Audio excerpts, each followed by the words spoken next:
What is that?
Okay, here we are.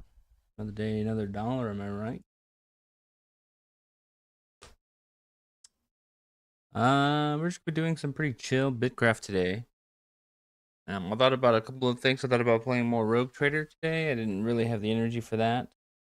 Thought about maybe playing some Ghost of Tsushima. Not gonna do that either. I might do that at some point, but I feel like I should probably give Rogue Trader a bit longer before I swap to something else. Um, Other than that, yeah, we're just playing games. Excuse me. I'm also feeling a little down under the weather. Let me see if I can find the game. That's not it.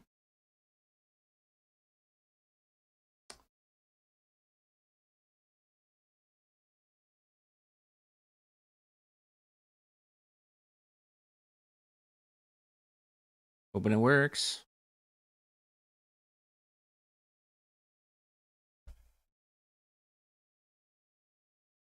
Uh,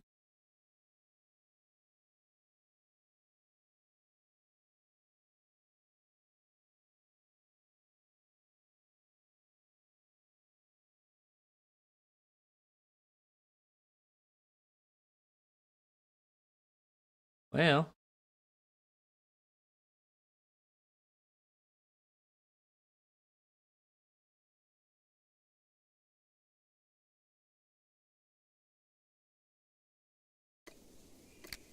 okay, you guys can hear the game. You know, I've had to deal with this issue before. I don't know what causes the issue, honestly.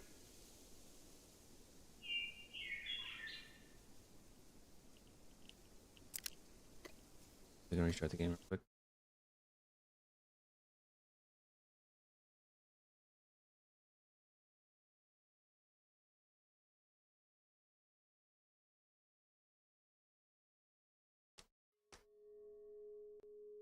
Okay, now it's working. Who knows?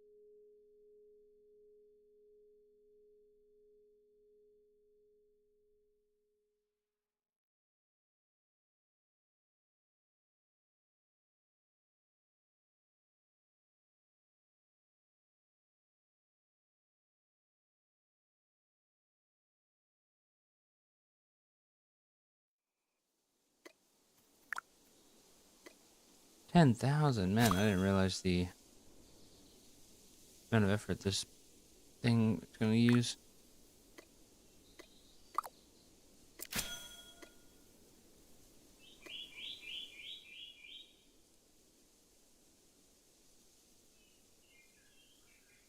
Oh, I almost forgot. 1 second.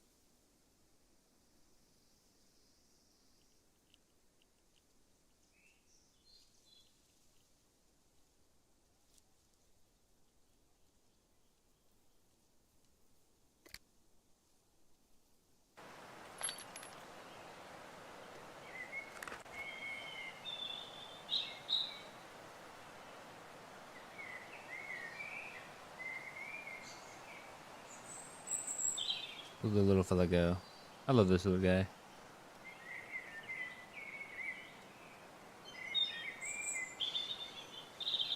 What's the air noise so loud?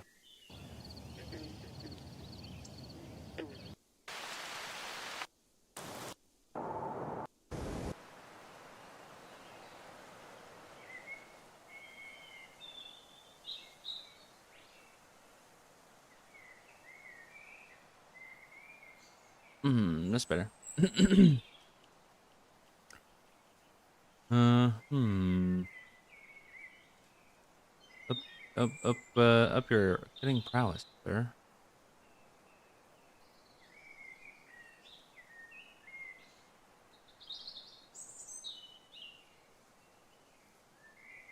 A new house. Okay.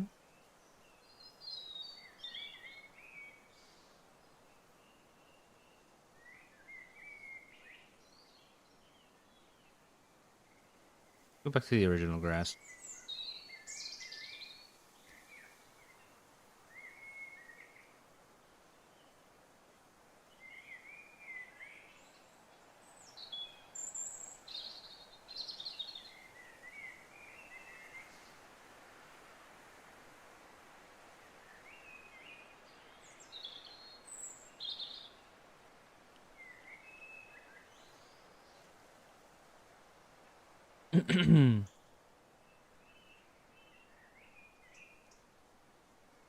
Right. So the request we're working on today is for 800 P1 leather.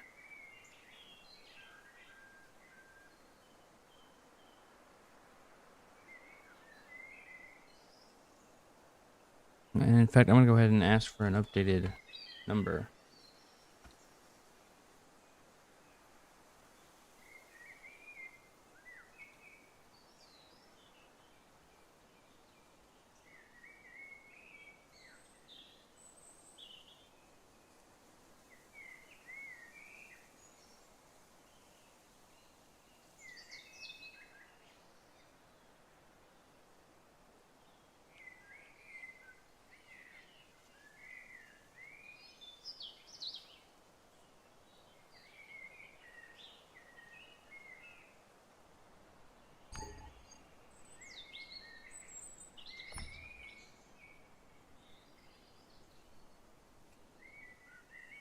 Yeah. Goal goal is T1. A bunch of T1. Person said they needed 800 in total. Looks like there might have been some donated, but I don't know how much.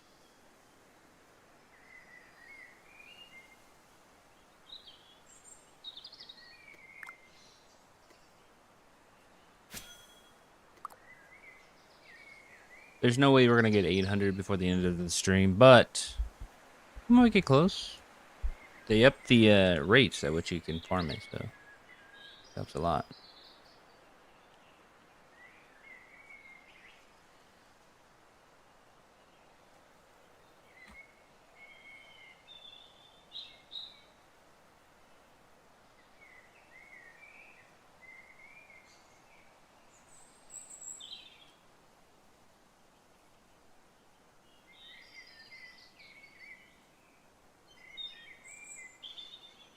Okay, I can't.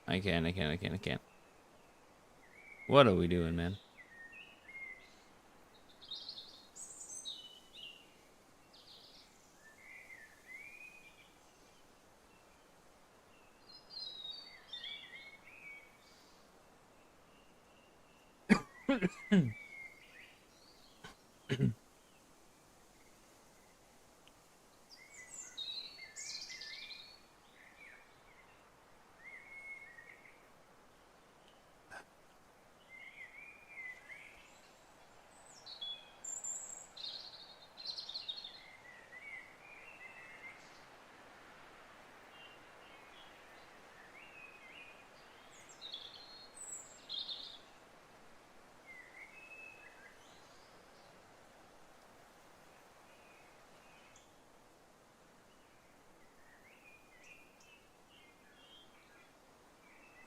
Okay.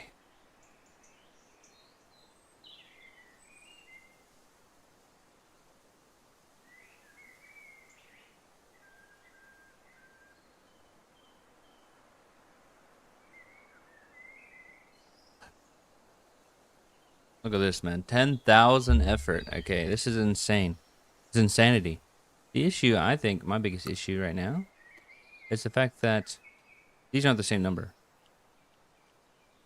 I think partly is because no, I don't kill everything I pick up because a lot of people will just go around killing animals. And then you pick them up, obviously.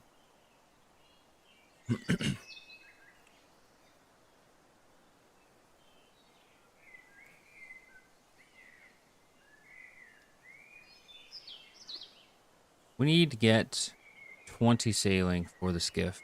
That's kind of like should be a priority. I should have focused on doing that. I have not done that.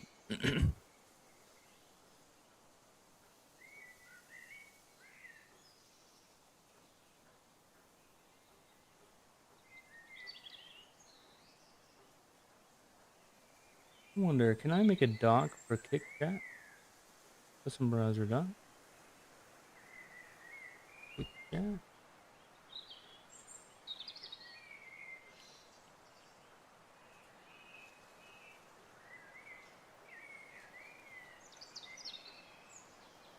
Why? Oh yeah, that works. I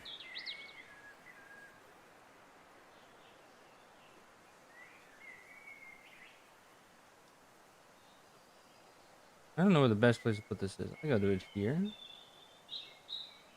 Now I don't need a third window. Oh, you know what? Here.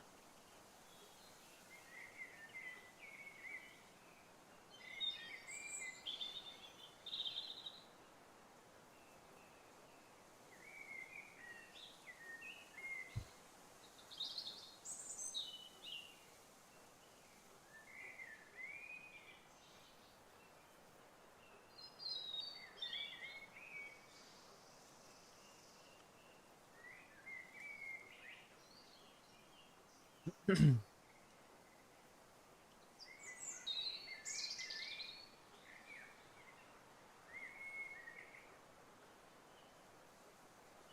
know, I could change the angle of this to be like this wall. Maybe it's better if I do that. What do you guys think about that?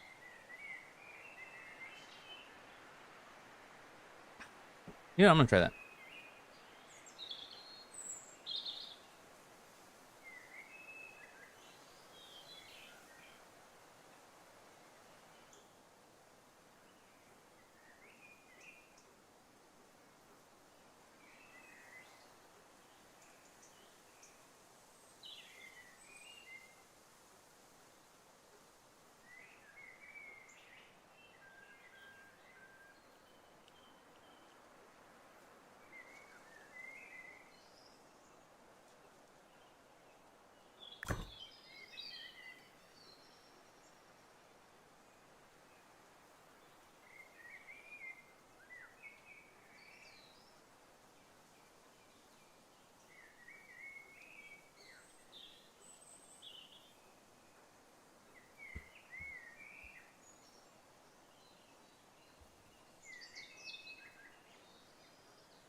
Trying to figure this out here.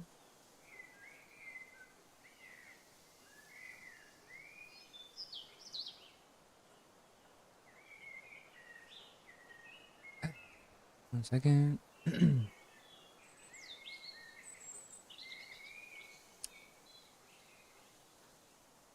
don't hate it.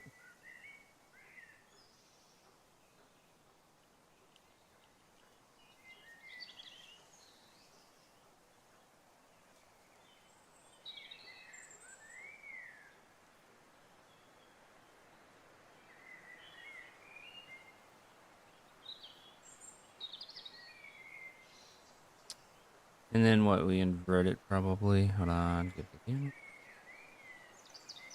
Transform. Actually, what I should do.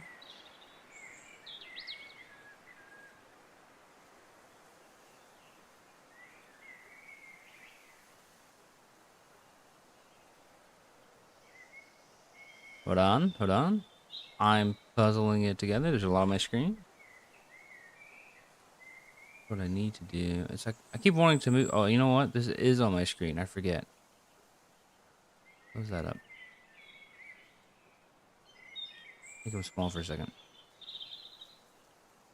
Right, studio mode, which is over here. Studio mode. Go into gameplay camera. Camera filters. We're going to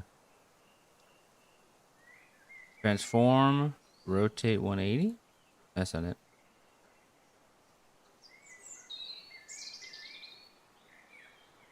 Transform, flip vertically. That's still not it. It's horizontally that I want.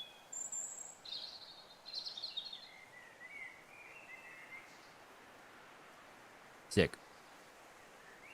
Go back out of studio mode. Fix the fucking angle. My god.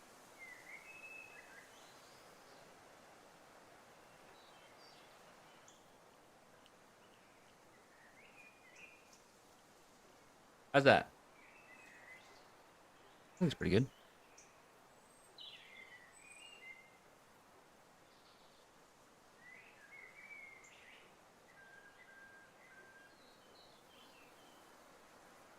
How long do you think Bitcraft was around before it started getting ads constantly?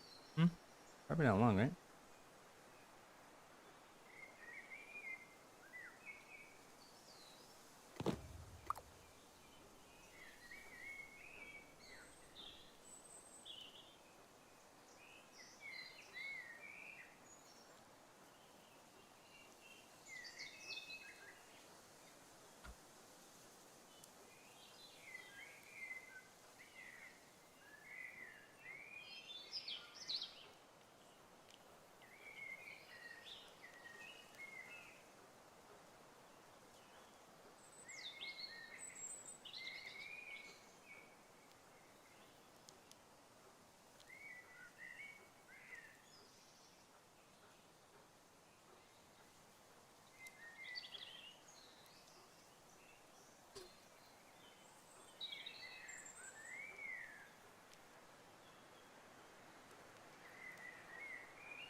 All right. Just got word from the person with the request. They are indeed wanting 800. They have 48. I'm not going to take these with me, though. The issue is we're going to have to process there, probably. It's going to be a pain. Oh, I forgot these have stuff in them. Let's handle this real quick.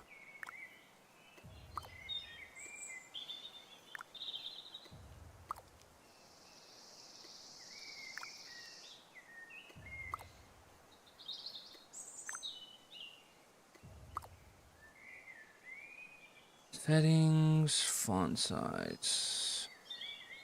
Well,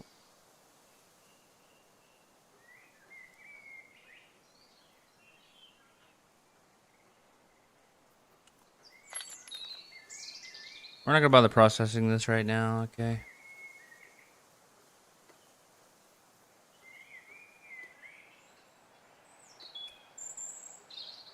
Before we go, probably need to get some more food.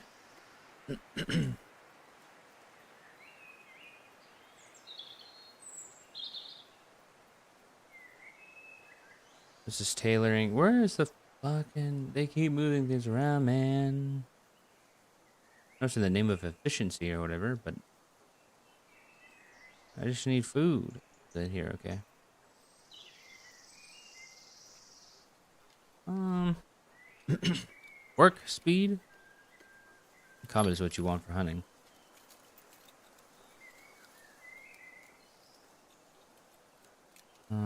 Ground. Let's see. So this is 30, 5, 9, 30, 42, 42, 6, 11. You always want the highest. 6, 11. Okay, so these are the same. Let's just take these then.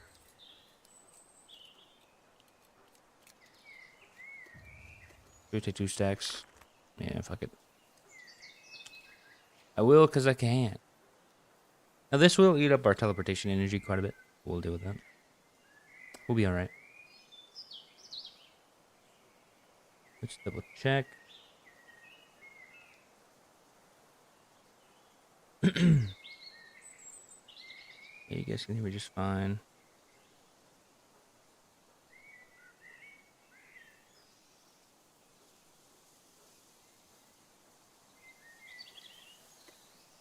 If we're lucky, we'll find a bunch of dead bodies.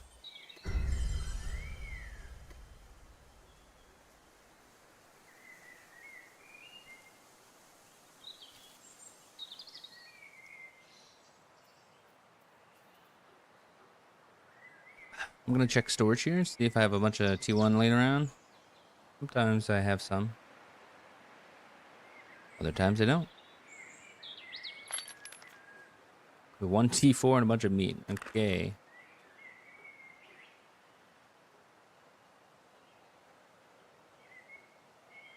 So, let's see. If each bird gives you 3, right? This could be 800. Oh, forget the numpad doesn't work on this. 800 divided by 3. It's about 267 birds. A cart can carry 30. So we divide that by 30. That is 8 trips, okay? That's actually not that bad, to be honest with you.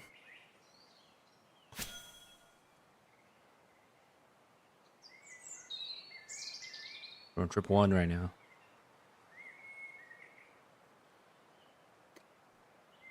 Those roots.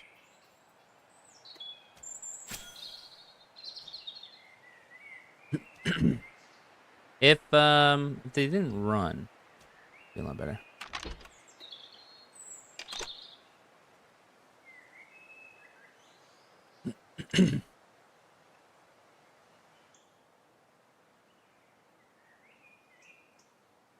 What's frog doing? Let's do stamina.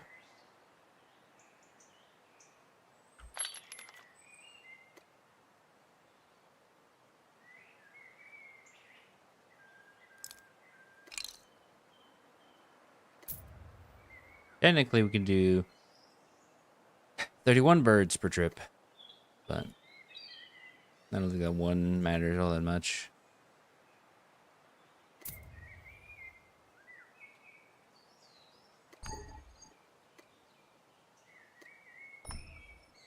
Now, a smart man can kind of kite these guys a bit. The issue is I can't kill him fast enough for it to really not matter. I guess if you're like tier 10, you could probably kill him fast enough that they don't run very far. Maybe then it's totally okay. Like, why is he running from me? I'm so far away from him. And to be fair, the leather gear does help.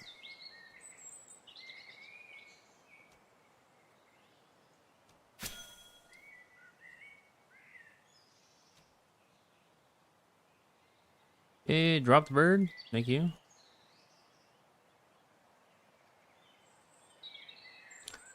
Here's what I really think they should do with hunting, okay? I think they should make a cart that you can hold and move with. That would alleviate so many issues. Because half of the pain when it comes to hunting is having to go back to the cart with the bird. If they just made it to where you didn't have to do that, we wouldn't have problems.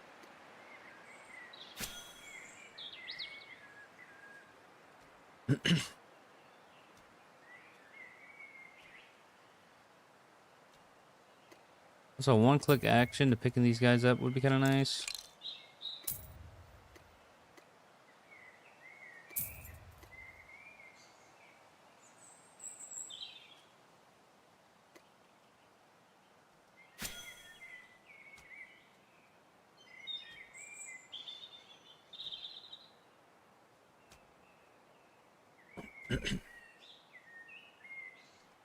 I'll leave that there.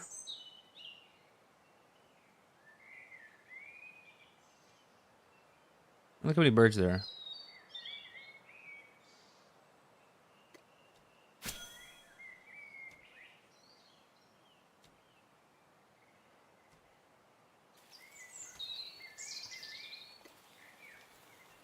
Either a way to bring the cart with me while I'm hunting, or a way to like butcher the animal while it's on the ground for like less meat or for less drops.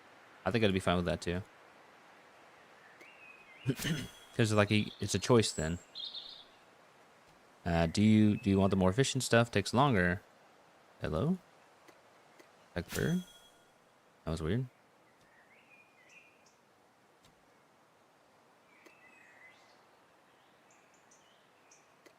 I'm totally fine with having to walk with the cart. The issue is having to run to the cart and then bring the cart to you, and then run to the cart and then bring the cart to you. It's just a very I want to say grindy, but that's not the right word. It just doesn't flow very well. I'm fine with the grind. That's not the issue. It's the it's not a smooth process, I guess is what I'm trying to say. It's grating. That's probably the word.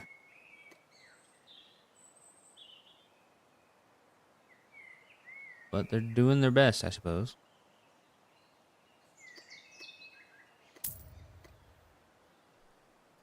I'm trying to think of other professions in the game where this is an issue. The only one I can think of having to really move your cart around a lot would be mining, right? Because everything's cargo. But at least with mining, each rock that you break is like 10 ore, right? So it doesn't matter too much. I was waiting for it to disappear.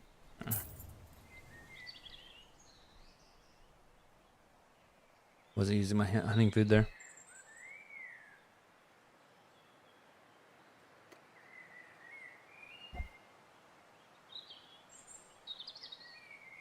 Oh, you know what? I did a calculator. I used a calculator for that math. Didn't really need to if you think about it.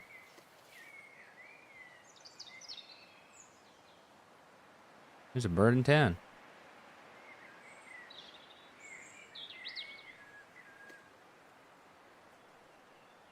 I guess one of the bonuses of people all living in their own settlements now is that, for the most part, there's not a lot of competition out here. I wish there were some UI elements I could make smaller. Or to be able to put these in the cart without... Hello? Having the cart open would be nice.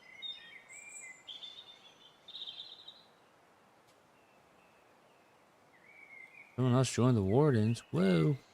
I'm with the cart now.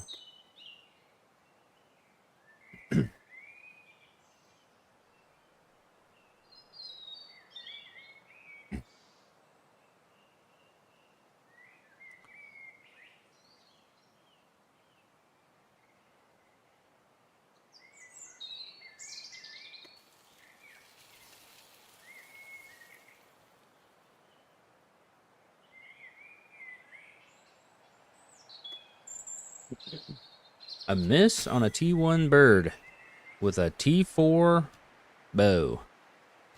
It's crazy.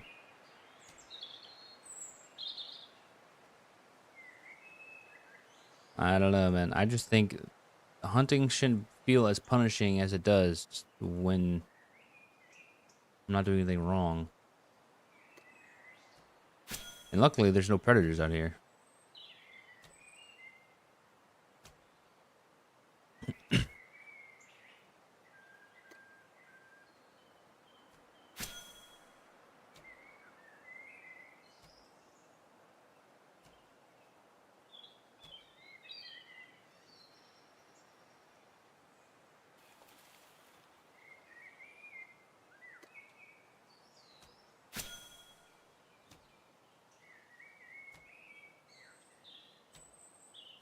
Citizen of Zimbabwe.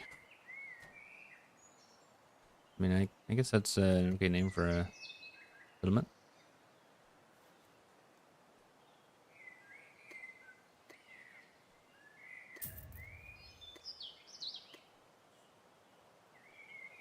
Heyo, it's going all right. Thanks for hanging out. I'm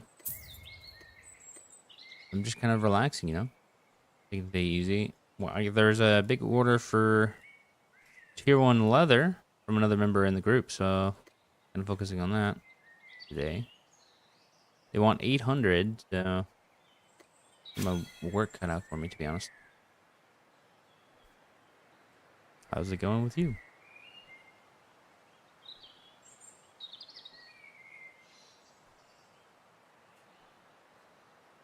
Come on, bird, go where I want you to go.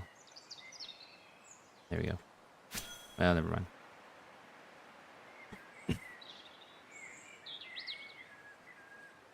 Like, if I just had the ability to hide the trees, that would go a long way to make hunting better.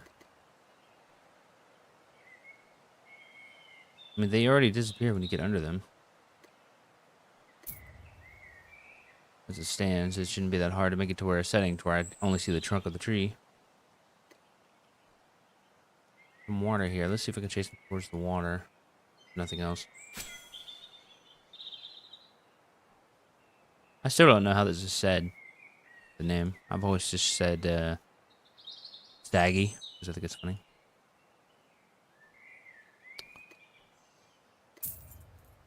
Another bird.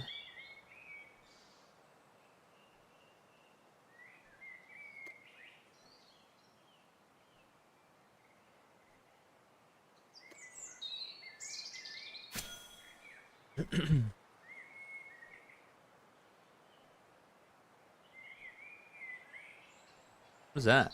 Oh, that's a berry.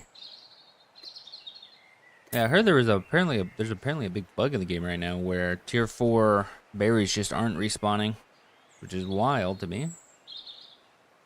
Because that was already a bug in like one of the first alphas. I don't know how they managed to recreate that for a different item. I doubt it's probably coded the same way.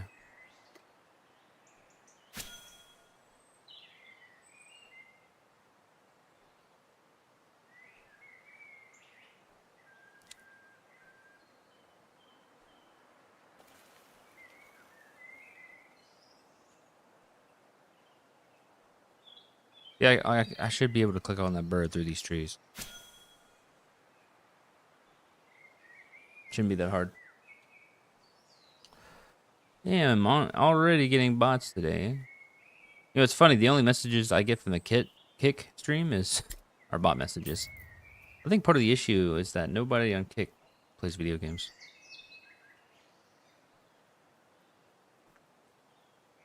Mostly like IRL streamers, stuff like that.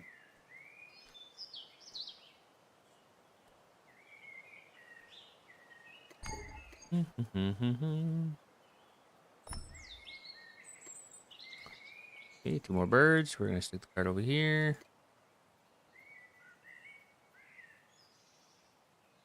Oh, a free bird? More of that, please.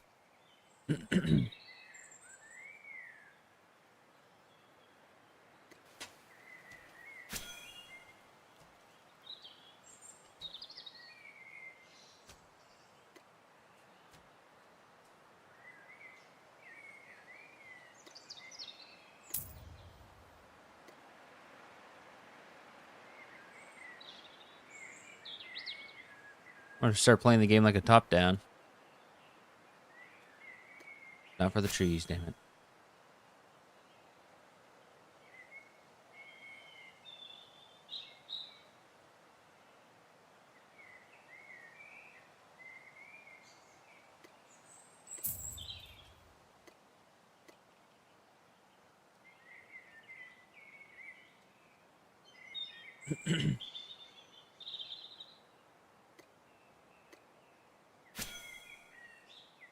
I recently watched a video that was going over. It was basically there's this how do I say it in a way that's not fucking rude? I don't know. There's a guy that was watching he was visiting China, I think is what it was. Thank you for the follow there, Glitch Queen. Appreciate it very much. Um and he was noticing on the streets there was like apparently a really big issue with streamers in mass sitting on bridges and stuff, and streaming from the side of the road. And he was basically like, it's so many people are live streaming in China right now. It's like 15 million live streamers or something like that. That you find entire sections of road that are just dedicated to people sitting there with the ring lights and shit, streaming from their phone. And apparently, it's a big thing. It's like they have like what do they call it, MLMs or whatever. Entirely set up for it, where they will provide you with all of the technology. They'll tell you where to go, and you just sit there and you do it. So if you've seen like those old clips of like, 10 to 20 like female streamers all sat in a room together with like fake walls up around them and then streaming all in the same area, that's the thing people do. They just do it outside now, in mass. And he said the reason they did it outside was because there's a lot more spontaneity with it. More people, like you can get a lot more like random stuff happening, I guess. And it's just so wild to me. I just don't have that kind of. Well, I don't really have a social battery at all. But to have a social battery that is so large, that you can go into an area that is completely random. Like I think there's like this one random spot that's like super popular or it's well known for this, like some sort of bridge or whatever. And the people will go and it'll turn into like a mini festival every night basically, because there's just so many people live streaming from that location and so many people are going there to see them live stream in person. It's kind of cool, I guess, in a way, but it feels like nightmare fuel. Like you'll have people that are dressed in like super nice dresses and stuff, but they'll be dancing for their live stream in like a puddle of mud because it's been just like trampled after a rainstorm or whatever. It feels very dystopian, to be honest. As someone who's streaming, yeah. I realize I'm the streamer here, but yeah, man, it's crazy.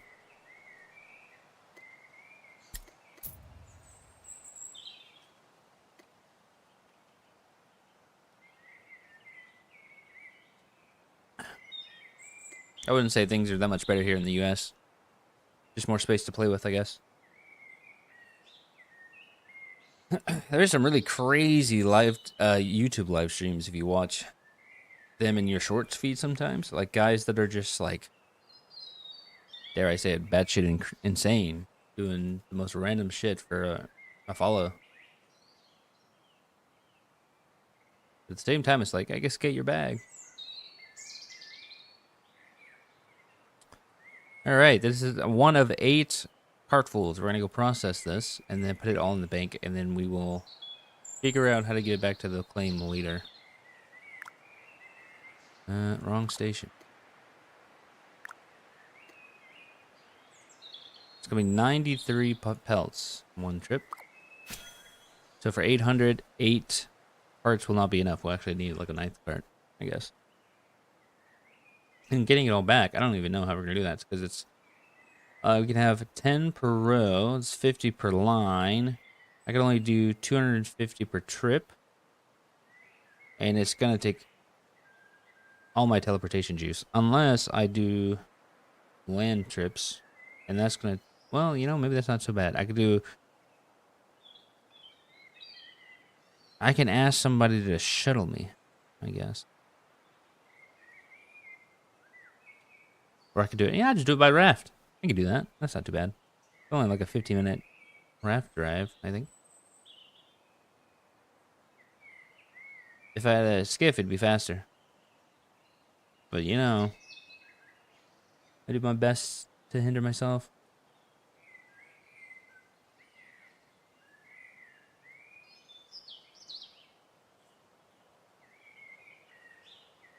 And while we're doing this, let's check up on Raputa.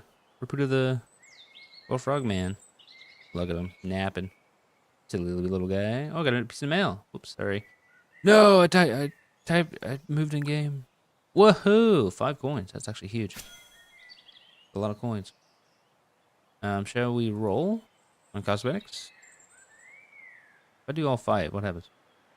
Oh, it just does them all. Oh, bunny ears. New cabin, new chair, new grass. The grass actually looks very reminiscent um of Bitcraft. Look at that. Bitcraft grass. Yeah. Do the new cabin. I don't remember which one that was. I think it was that one. My man is sleeping good.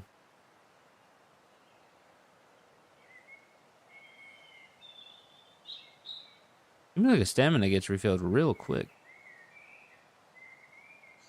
So he has 3 per second. 27. So like 7 to 8 seconds for a full stamina bar, unless I'm set to a different setting. It's normal. Talk mode is on. He's doing his thing.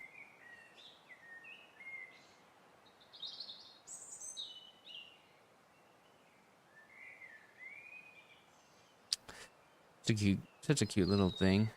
I love little desktop widgets like this.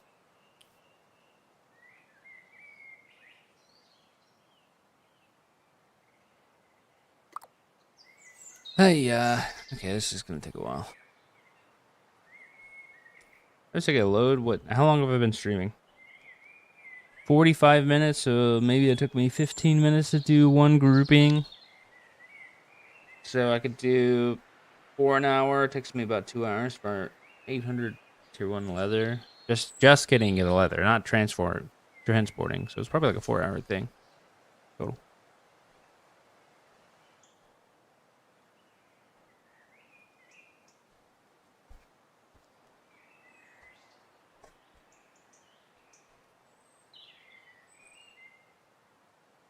Be worse.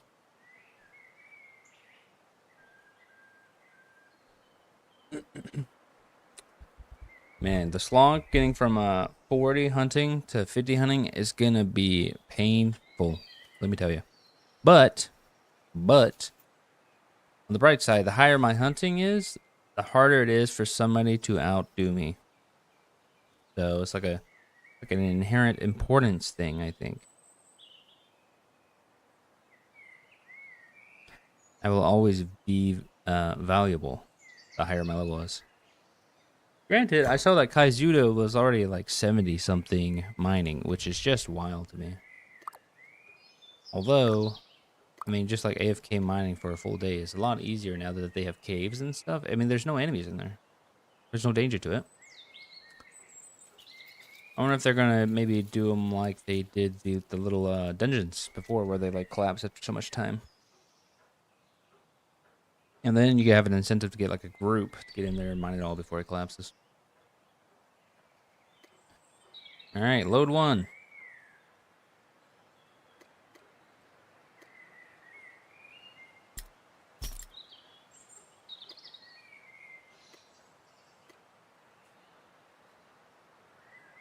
We shall get more birds. What is this bird's deal? Brother, you're in the wrong neighborhood.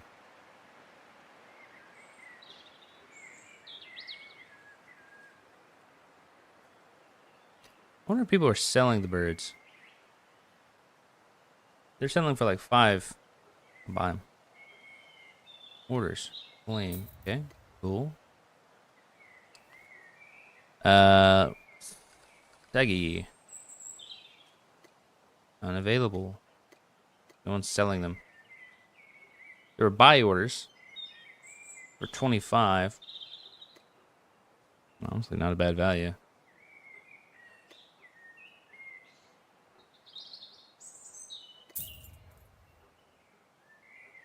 The thing is, I don't see.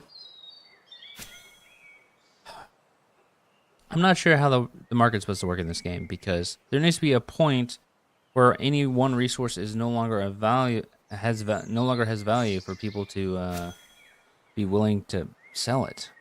But every item in the game has inherent value. Like, I'm never gonna not want Lucky Birds.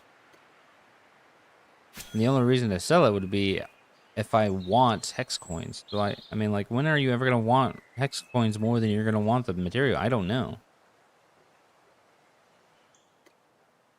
Just don't see it. Unless you're like in like a solo claim and you're like, oh well, I have way too much of this. It's easier to get here than I need it to be.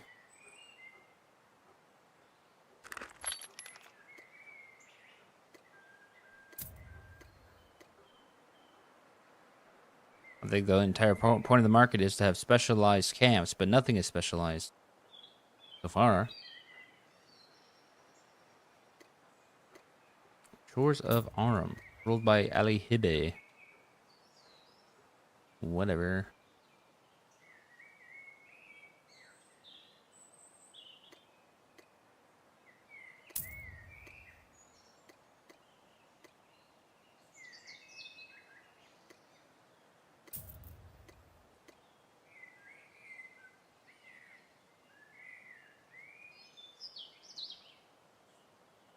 Okay, second trip. We're at 4 already. Pretty good time, honestly. If my bow was good enough to like two-shot these guys, man, it'd be over.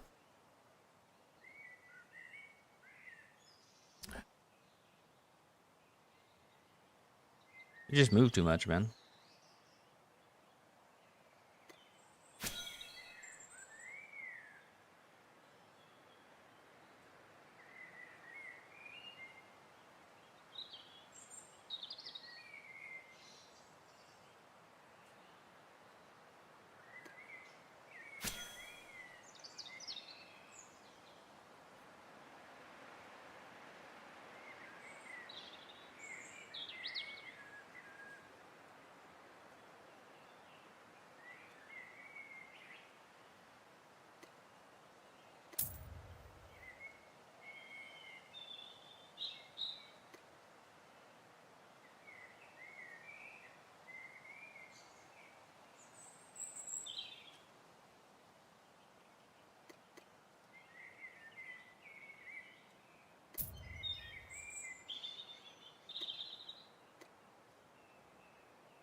Now, I think I will hit a point where I have killed these guys too quickly. I think there is probably a limit to that. Although I'd imagine it'd be pretty high here in one of the starting cities. What bird's that way? That guy must be farming birds. Bastard.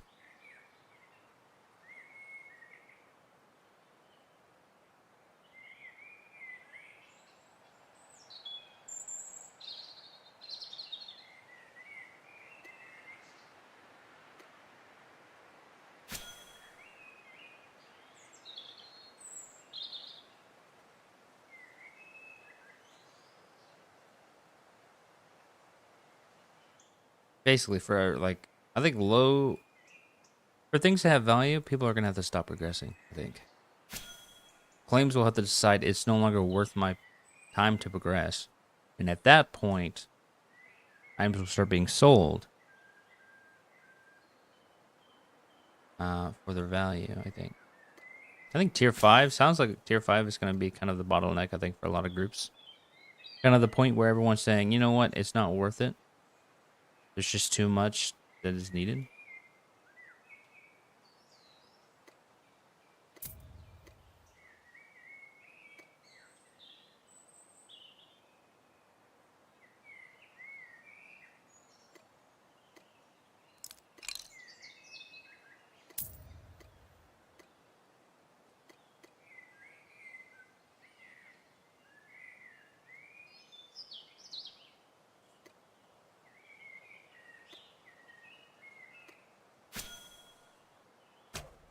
That was weird. I'm gonna go kill that bird in this direction and then kill that bird.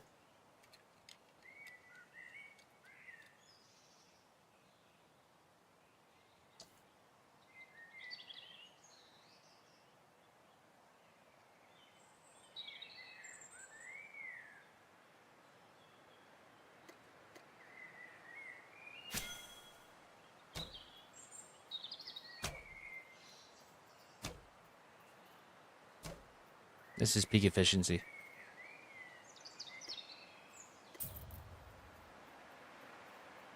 Yeah, something needs to change.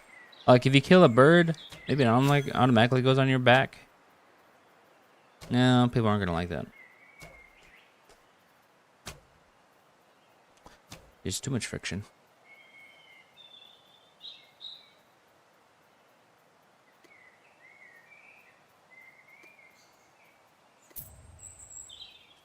Oh, how about this? A hunting cart that doesn't follow you, but has a huge radius of pickup, and automatically puts the bird in the cart when you kill them. That would be huge. Quality of life would be insane.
Let's see.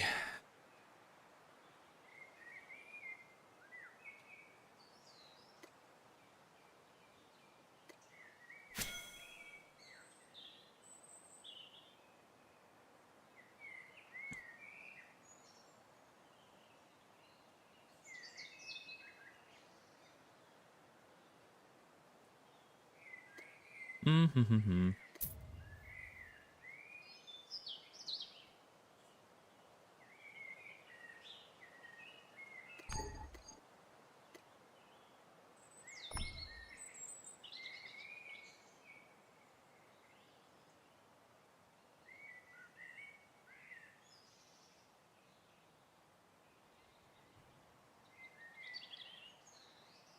I do appreciate that the birds all kind of spawn in a clump. It does make things a little nicer. But the issue is when I attack one, they all run. So it's like, doesn't even matter.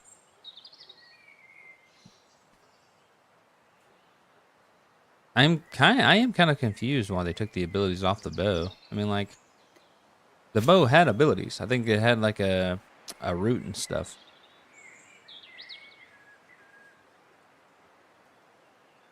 I can understand maybe wanting to give it to a different tool or something. But to remove it completely seems a little weird.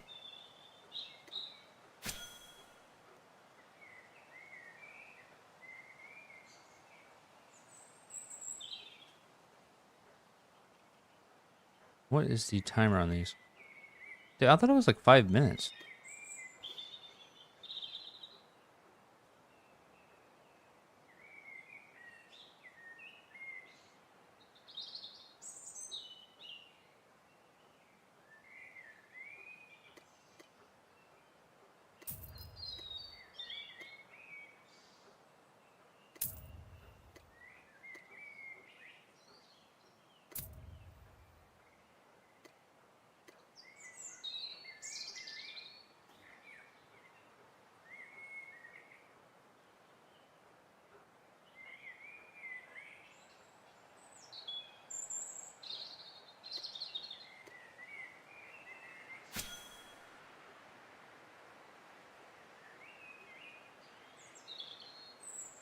There's a dead bird over there. Is that my dead bird?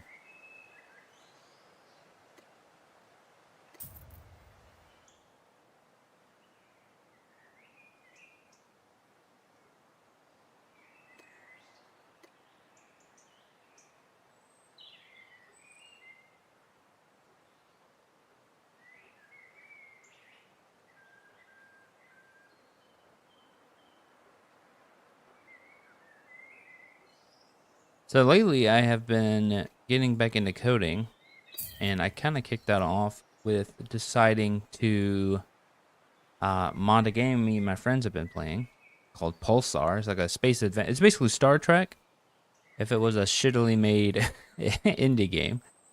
To be fair, it is a lot of fun. I have a lot of fun with it, but one of the issues or one of the complaints we have is that there's no spacewalking. Basically, you have a teleporter, and that teleporter takes you to planet side or into shops or whatever. There's no docking ships or anything like that.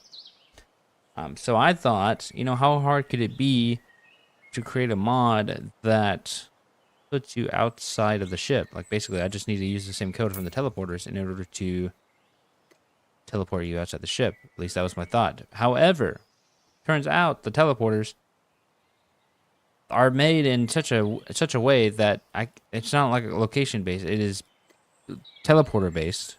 And to be fair, I've never worked with Unity, so I don't know how any of the core systems are supposed to function at least in a simple level, right? It turns out they're using game objects and just saying, hey, take you from one game object to the other game object. There is no location based teleporting. It's like, okay, fine. I will instead just move the player manually to some area that is above the ship as like a test. I cannot for the life of me get it to work. I'm doing a transform. Basically, I'm using .transform .position, and then I'm setting it manually to a value that is different from what it currently is. And for whatever reason, it says it's updating the position. Like I do a ping on the position, and it gives me a new value. However, it's not moving the character, and I don't know why. So that is all to say. I've only seemed to have managed to break it more. I've only managed to break the game, not really do anything I've meant to do. But it is kind of refreshing to do that again. And on top of that, I just got the camera is sitting on top of a new monitor. I have 3 monitors now. 3 I can count. Which is actually, I've put off having a 3rd monitor for so long. I've always wanted to try having a vertical monitor. And it is so good, dude. It's so good for just like multitasking purposes. To the point where I'm not even using my 2nd monitor all that much.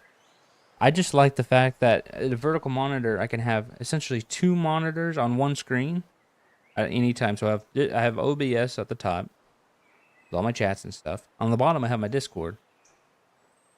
And it changes, if I bring up any wiki pages, it goes on that monitor, stuff like that. All of my YouTube goes on that monitor. It's actually fantastic.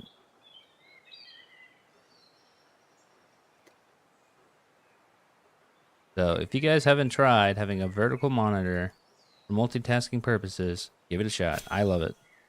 I absolutely do. Just like scrolling on a web page is so much easier when it's vertical. You can see so much more of it at one time. Yeah, my only complaint, I guess it's not really even a complaint. It's the one thing I have noticed is I've been using Visual Studio like 2025 or whatever version, 2022, whatever. And for whatever reason, you cannot resize, or you cannot zoom in, I guess is a better way of saying it. You can't zoom in on a single window. And my main monitor is 1440p, so the text is smaller. The vertical one is 1920 by 1080. So the text is much bigger. However, if I'm trying to look at code on each monitor at the same time, it's much harder to read one over the other because of the resolution difference. And for whatever reason, you cannot resize or change the zoom level on a single window. It was actually kind of funny. I was Googling this, thinking maybe there's a fix for it. I found a suggestion made to Microsoft in like 2018 to allow this as a feature. And they were like, okay, we'll look into this. And there have been updates almost monthly since then to this date that have been like, hey, can we get an update on this?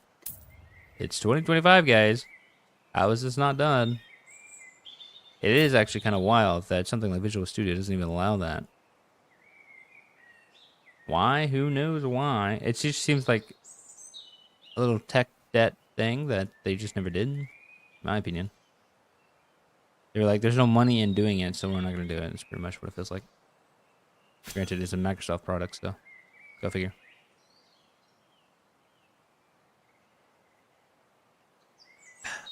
So that's been my journey. So anytime I have to, if I'm looking at code on one monitor and then swap to the other one, I have to like quickly hit control scroll wheel to change the zoom so I can read it. It's funny. But you know, if you have a little bit of coding knowledge and you wanted to try modding a video game, find a Unity game you like, you know, Lethal Company or Peak or something like that, and just give it a shot. It's actually pretty easy. It is much easier than I thought.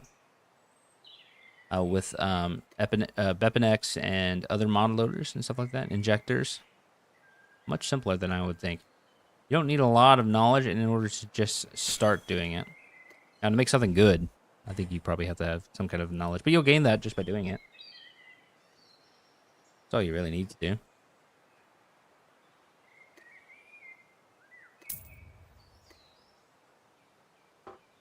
All right, we're almost done with the second load. Just a couple more birds.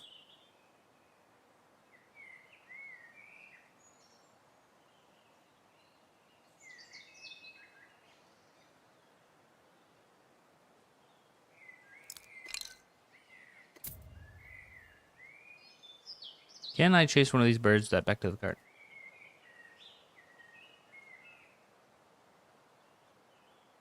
And to be honest with you, another thing that's been kind of fun about tinkering with the mod is it's kind of fun just to see how the game is structured. From someone who's thought about doing game dev before, like the various projects, it's just kind of cool to see how the Unity projects are structured at all.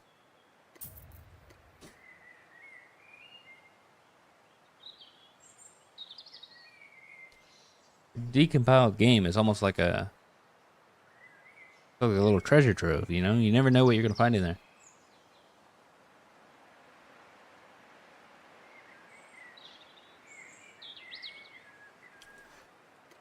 My thinking is I might be able to attempt what I'm doing on like a smaller scale. And just try other things, you know, like if I could do stuff like manipulate my character inside of the ship to be upside down or to move to a different part of the ship, then I can see that it's functioning to some level and then maybe go from there, but who knows. I haven't quite tied down what's keeping the player in its position. I'm guessing there's probably some logic to keep him from, like, he's on a ship, right? And the ship moves, so there must be logic in order to keep the player oriented based on where he is in the ship. I found some code that references bounding boxes, which I'm curious if maybe that has something to do with it. So I might try deleting the bounding box and seeing what happens. If the bounding box is gone, I'm curious what will happen, but we'll see.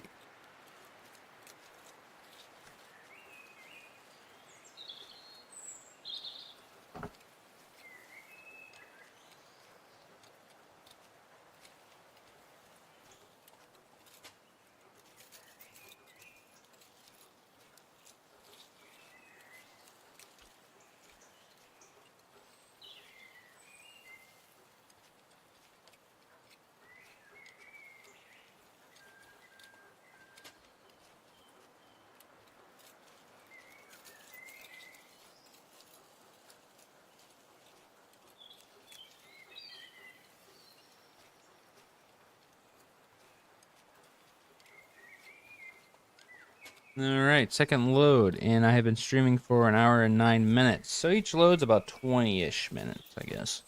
Not quite as bad as I thought. I guess it really depends on like how long it takes me to get the load, right?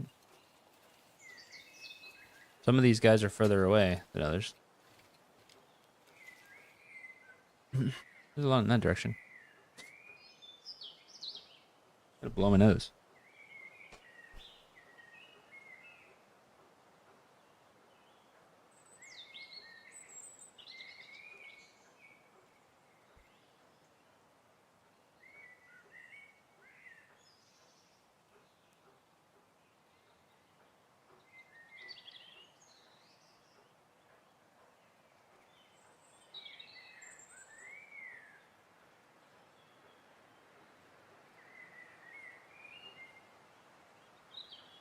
Alrighty, I'm back. Alive and well.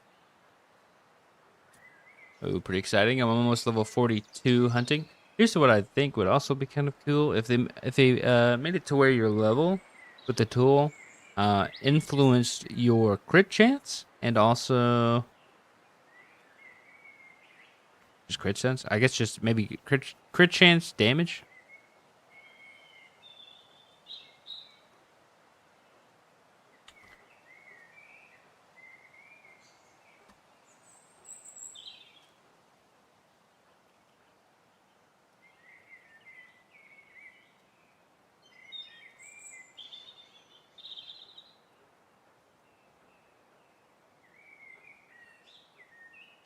Doo doo doo doo.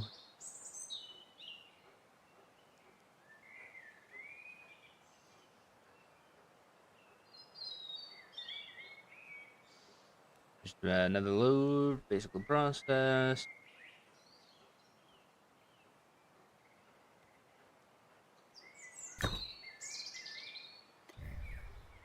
Alrighty. What's up, girl?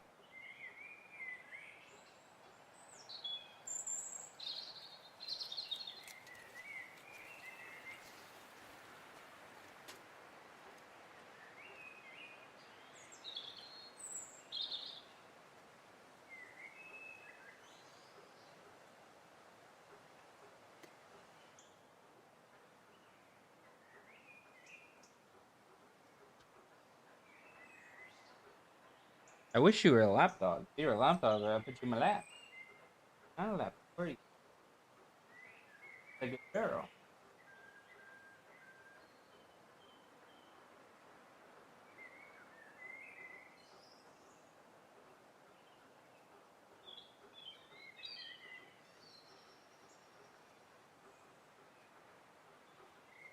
Alright.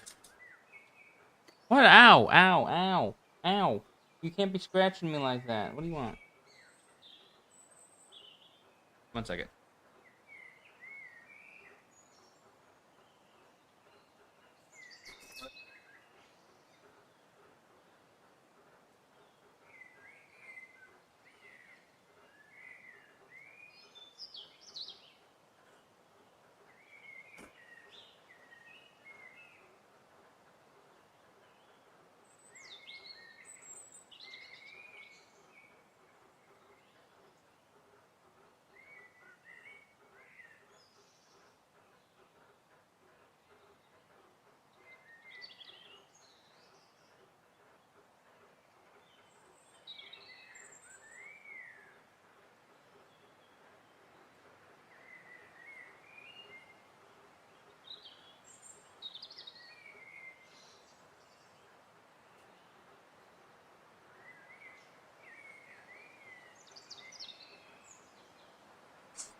Alright, back.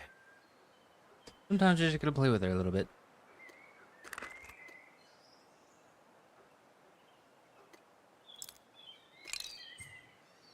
Wish I could have like a second me that just plays with her all the time, you know what I mean?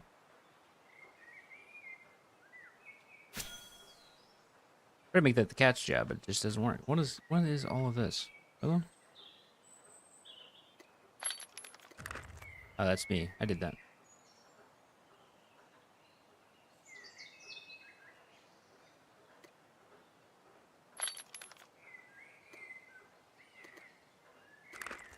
That Mogarth guy picked that shit up like it was life or death for him.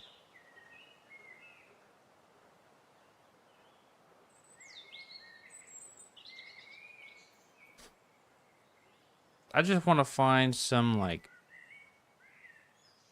some hunter dude who just doesn't give a shit about picking up his corpses, so I can pick them all up.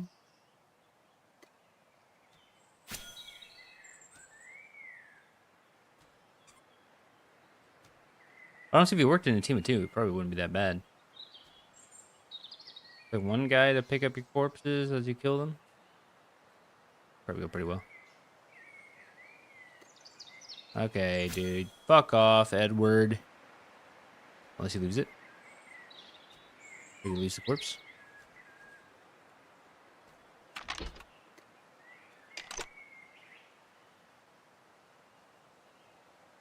Get his card out. What's he doing? Fuck. Yeah, run, bird. Don't let him kill you. My job. I'm not gonna kill the bird. Fuck it, I'm gonna kill him. Stealing it.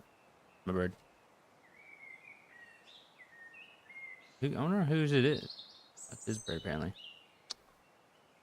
Hey. Or is no one's bird? Is that the case? What happened there?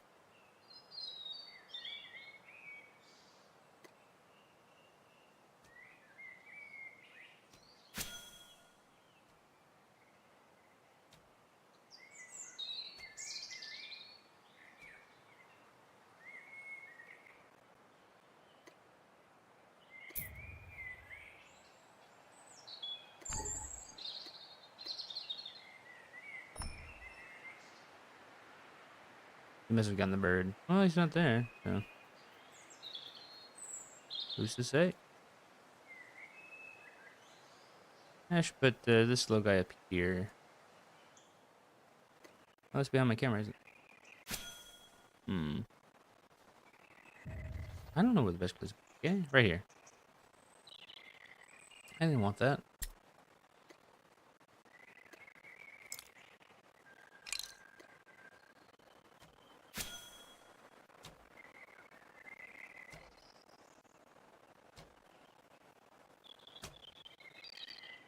Oh, there's a lot of birds back there.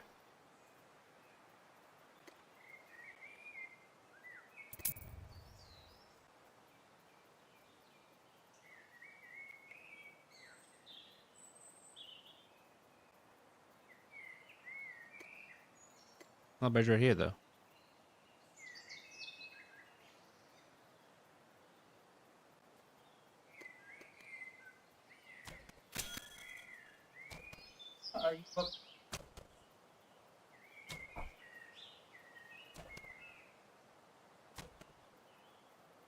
There's that all innocent.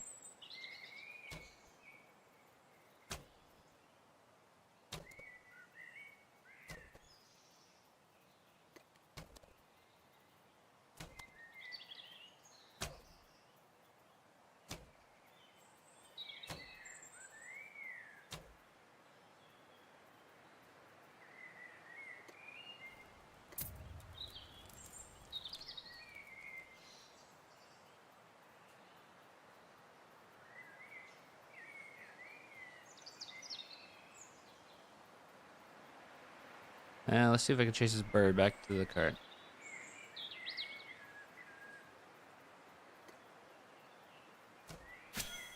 Sick.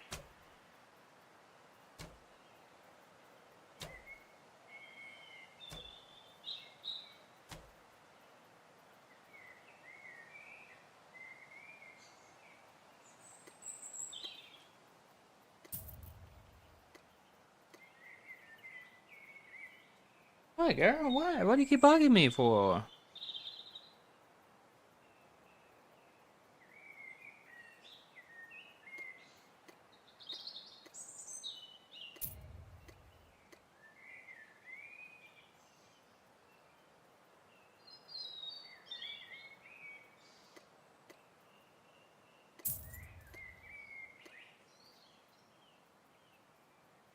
do you want, girl? Can you go outside? Yeah, I'm gonna take my dog outside. We'll be right back, okay?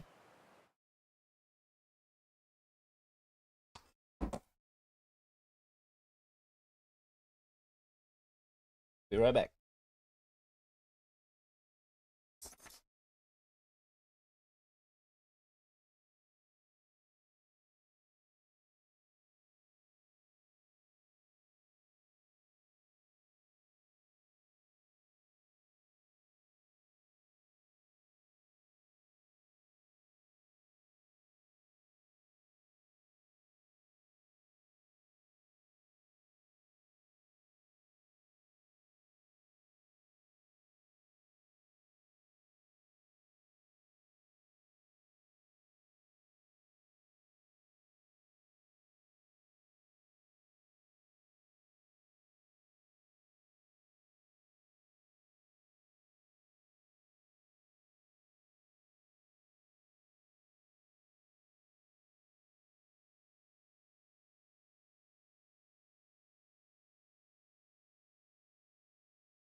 Guys, I'm back, and I'm out of breath.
$42 hunting. Hey, not bad.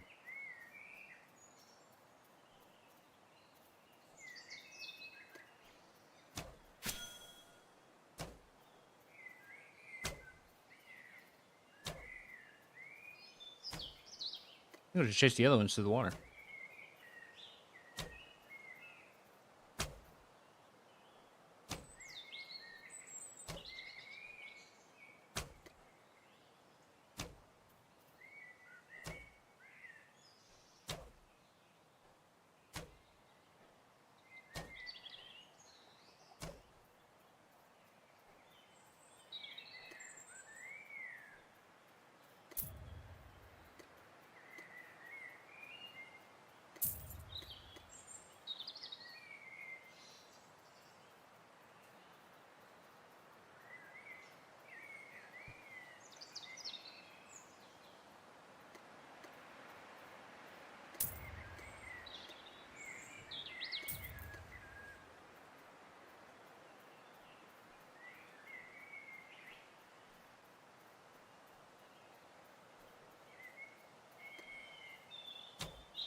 Alright, what? Hello?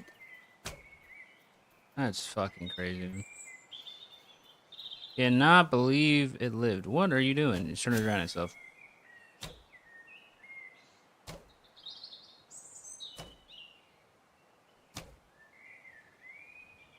Look it in the water. Of course.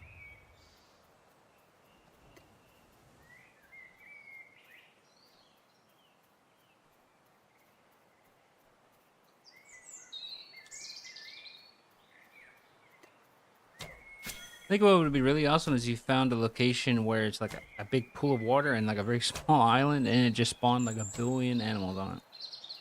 That would be sick. Then it wouldn't matter. Hey PJ, what's up, brother? You know, I've been debating changing my name on Twitch, not to something other than pumpkin bread, but just trying to remove the 01 out of it, like something like, or like pumpkin bread TV or I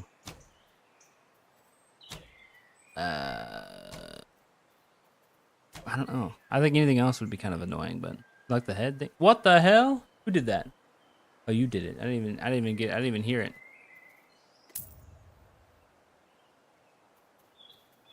Yeah, I like that as well.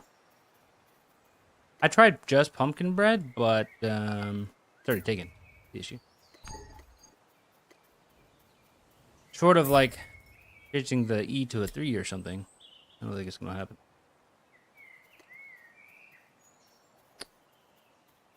But I was able to get pumpkin bread TV on Kick, so maybe I can get pumpkin bread TV on Twitch. Although TV and Twitch is a lot more common, so it remains to be seen.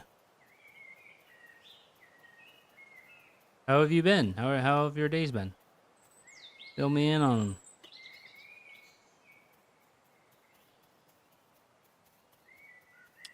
Doesn't Twitch have a thing where you can claim usernames that have been inactive for a long time? Well, I don't know. To be honest with you, I don't know the answer to that.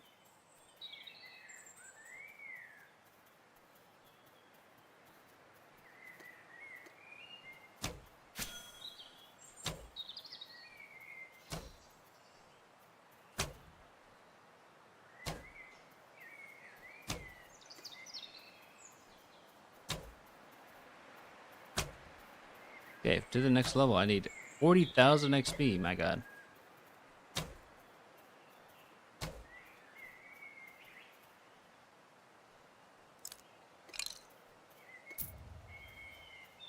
Okay, now I'm going to try to chase these two back towards the cart. It's going to work because they're going in different directions. That's just cute.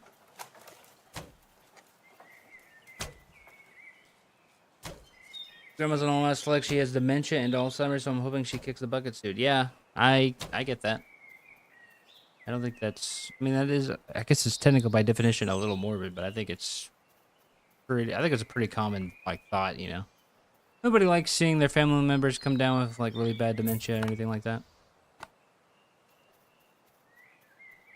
I remember my grandfather... My I guess he's my great-grandfather. His mother came down with dementia when she was still alive, and she was in a nursing home at that point. But I visited her one time, and it was so off-putting to me. I guess it's probably not a good way of saying it, but she had dementia really, really bad, and she kept saying we were his children and calling us by different names, and I hated it. So it was not a great experience.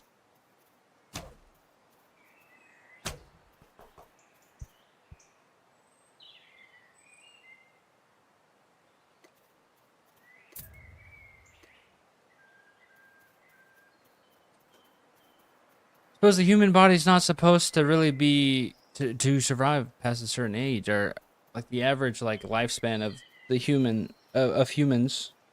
That's a weird way of saying it. The average lifespan has increased in a pretty short amount of time, really.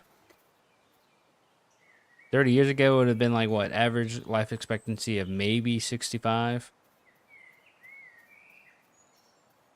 Maybe it's closer to like 50 years ago, but you get my point.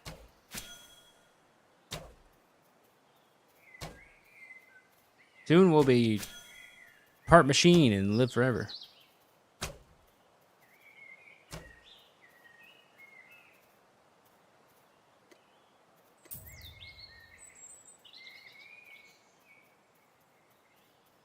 Why am I decimating the bird population? They give me tier 1 leather, and I need 800 of it. Each bird gives me 3 leather, so I need about 260 birds, which is the equivalent of about 8 cartloads worth of birds. So I'll be here for a while. In fact, I'll probably have to end stream before I get all of them done, but it's whatever. Let's see if I can get this bird right here.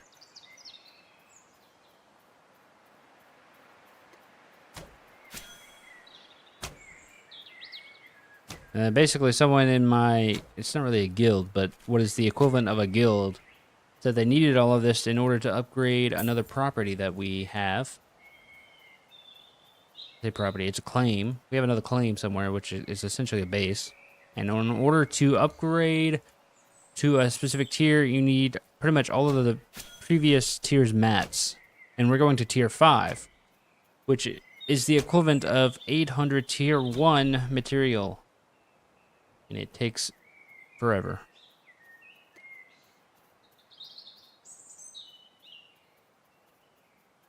And not really that long, to be honest. For the type of game this is, it's only about a few hours worth of grinding. And if you have multiple people doing it, it's not very long at all. Just don't think we have multiple people doing it.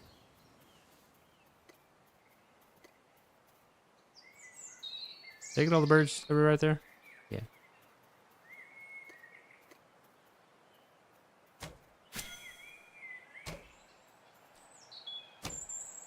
And it wouldn't even be like a bad grind if the hunting mechanics weren't so dog-ass.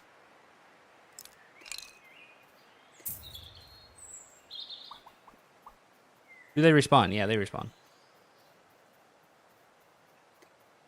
And pretty much at the speed that I'm killing them, they'll respawn in no time. If there were like 3 or 4 of me doing what I'm doing right now, we'd probably have a hard time like competing with each other, but because I'm the only one that's really around here doing it, it's not a big deal. See that group over there? That group, they spawn in like clumps of 6 or 7.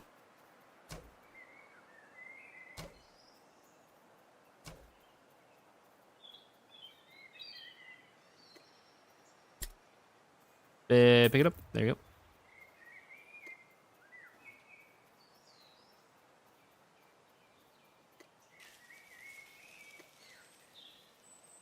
go. So, PJ, have you played Rogue Trader? I can't remember if you're a big CRPG guy or not.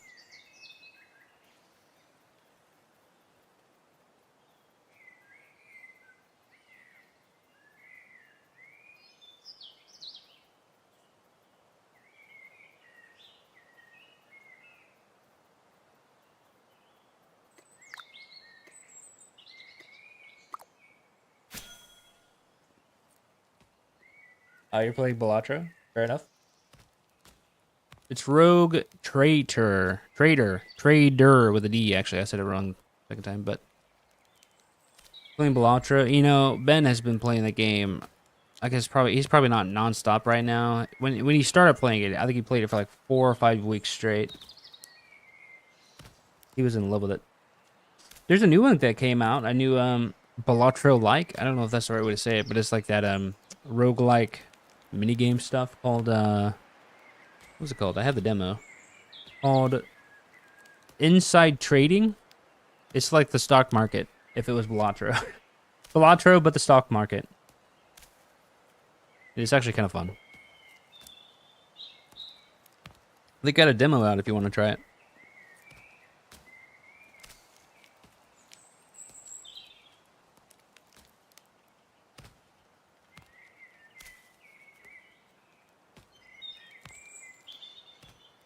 I never really could get into Balatro.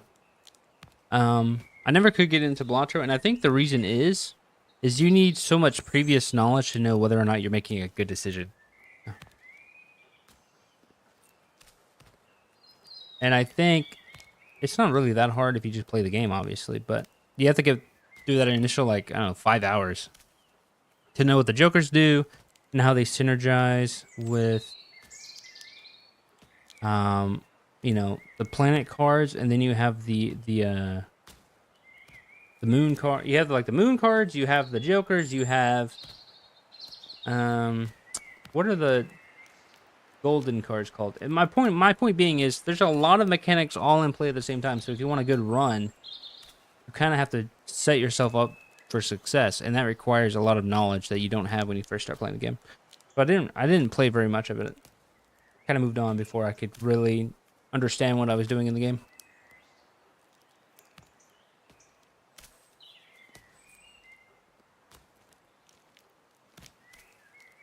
But I understand why people like it, to be honest with you. You get that dopamine hit when you start hitting the to the power of E numbers.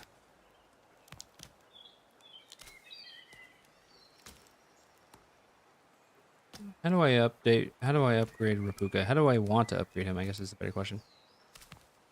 Let's just keep upgrading grass.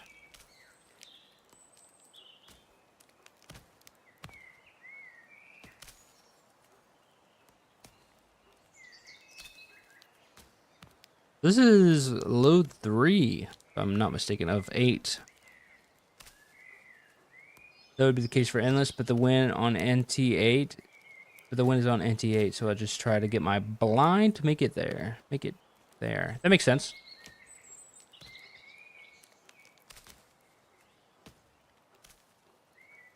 I think I furthest ante I got was like 3 or 4 before I stopped.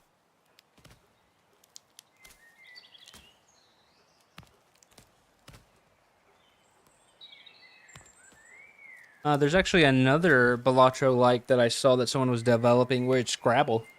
It's Scrabble, but Balatro, which I thought was funny. It's so interesting how these indie games create new genres, you know what I mean? One indie dev will have this like super unique idea, and then people were like, man, I really like that game. I'm going to create my own with my own twist. Just like Stardew Valley, Balatro, a few others I'm sure I could point out if I really thought about it, but those are the first 2 I think about. I mean, Stardew Valley has created endless amounts of Stardew Valley likes. And the day he comes out with that Chocolatier game, it's over.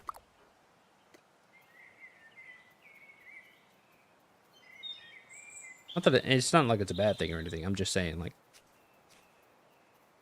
it's crazy how, like, it happens. Farming sims are a dime a dozen on Steam. Exactly. But before, I would say before Stardew Valley had its, like, breakout success, I would say it wasn't really that common of a genre. I mean, yeah, there was games that were doing it, but not to that level. All right, we're at 276. Oh, hold on, there's a little bit left in my cart. 279.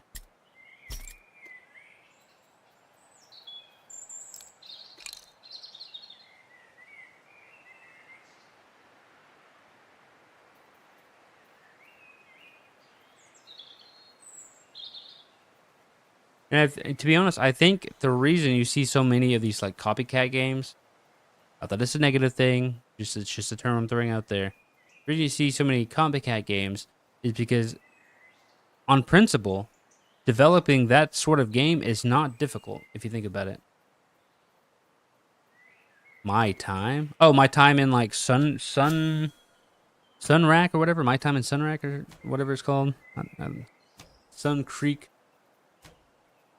Oh, another one that gets a lot of copycat games is Vampire Survivors. That game is super simple code wise, so it's easy to replicate, and a lot of people do it with their own twists and stuff. Sunrock is too. Oh, okay, I got you. I can remember seeing Ryan play the first game way back when. I mean, like 2018 or something in college.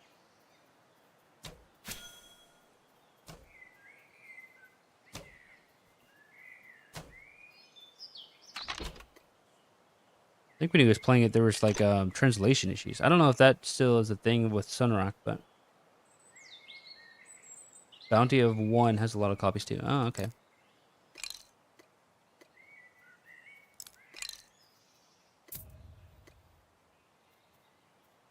Like I think it was either it's a Japanese or a Chinese studio that made the game, and there was like very obvious translation issues in the first game. I don't know if the second game has the issues. I haven't looked into it at all. Not that makes the game bad or anything. I find myself getting bored of games like that, and I don't know why. I think it's similar to how like Balatro has that dopamine hit of big number. I kind of need that sense of progression, and I think those types of games, the sense of progression is just too slow. Like in Stardew Valley, I can never get past the first year because I I don't care about the relationships or anything like that. And by the end of the first year, I'm usually through the mine, which is like my goal, I guess. And then I stop playing because I'm like, okay, well, now I'm just farming.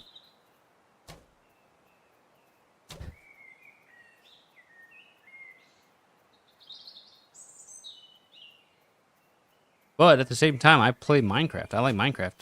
So I don't know what that says about me. Because I think Minecraft is, well, I don't know, it's fast paced enough to probably give you some kind of dopamine hit, but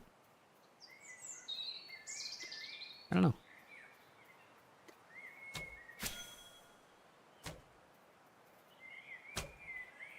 We're 25% of the way to 43.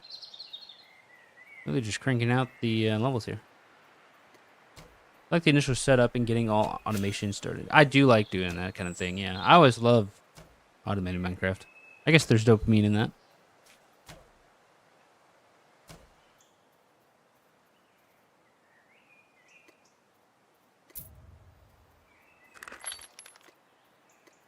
To be honest, I think I like Bitcraft because I get to like chat. It's very easy to read chat and just talk because there's not a lot going on. It's very like low intensity. To be honest, I like RuneScape for the same reason, but there's so much going on in RuneScape. I know this is a totally like changing subject, but so much going on in RuneScape that it's hard to have a game plan. No, don't collect that.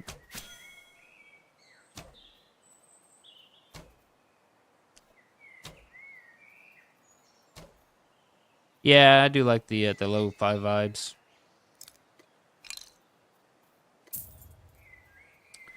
Very beats to study to or whatever that genre is called. Hey, bird.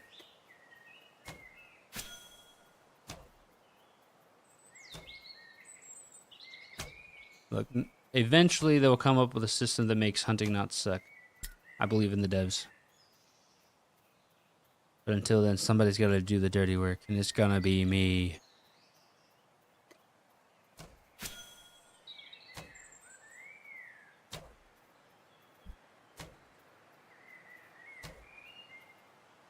PJ, have you ever tried modding a Unity game? I recently got into doing it just kind of on a whim. I was gonna try do a little bit of modding. Let me tell you, it's kind of fun to like see the deconstructed video game and like see how the methods are done and then tinker with them. A lot of enjoyment out of it. It's a game called Pulsar. It's basically like Star Trek if it was like a low budget indie game. And one of the complaints we had while playing it as a group is that there's no spacewalk. You can't get out of the ship and like walk around the ship, repair it from outside or anything like that. And I thought it has teleporters, kind of like, well, Star Trek doesn't really have teleporters, but you get what I'm saying. And I thought maybe I could create a mod that made it very simple to just teleport you outside of the ship. Let me tell you, not as easy as you would think. I don't know exactly how Unity games work, and maybe that's kind of my downfall a little bit. I don't know like how the code base is, like what is considered a good Unity project and how it would be set up. It's for whatever reason something is preventing me from doing a transform on the character model to teleport the player, and I don't know why. It's driving me insane, but I'm having a lot of fun doing it. Ben does a lot of modding, does he? What does he mod? Oh, I mean, he does modding, but he doesn't make mods. You know what I mean?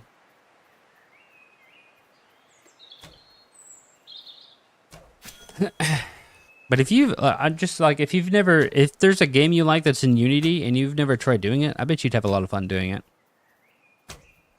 No, well, actually, that's not true. He has done a little bit of, what is that game called? Octo something? You know what I'm talking about? What is the game he plays?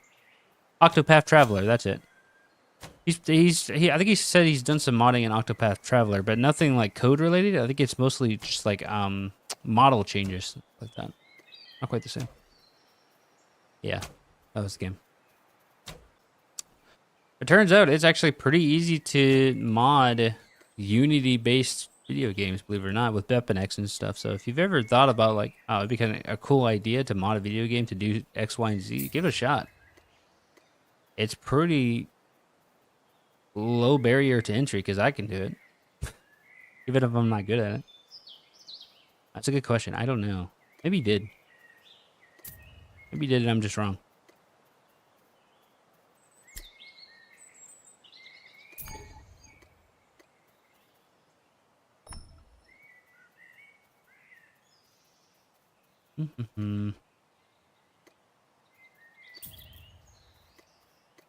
Yeah, initially I was thinking I'd have to maybe use Bepinex for this mod.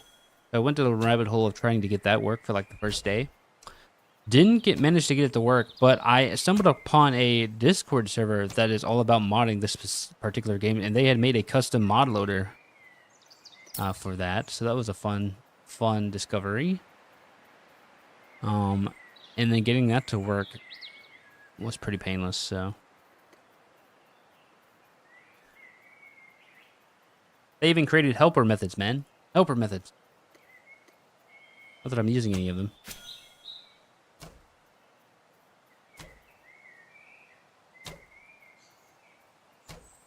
But between uh looking at like different repositories of people who have made mods for the game and stuff, I've kind of figured out how it works. I feel pretty proud of myself.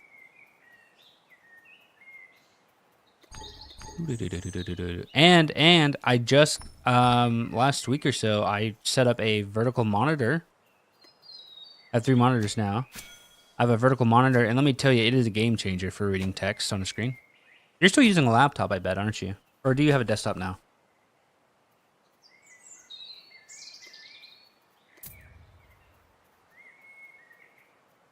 Laptop? Oh, I feel for you. Well, let the privilege talk, I guess. I'm going to say having a vertical monitor is a game changer. The only issue being is, okay, get this. I thought it would be a simple thing to make a 1080p monitor, have a different zoom. How do I explain this? So I have two different. I have a pop-out window for Visual Studio, and I have main Visual Studio on my desktop or my main monitor. My main monitor is a 1440p monitor, more pixels, right?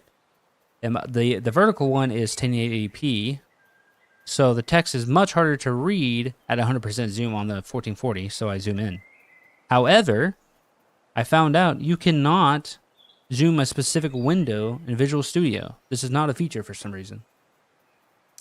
And funnily enough, I found like a suggestion to Microsoft on their forums to make this a feature. And this was done like 2015 or something, a very long time ago. I guess when like 1440p was probably becoming kind of normal. Point is, they were like, okay, we'll look into this.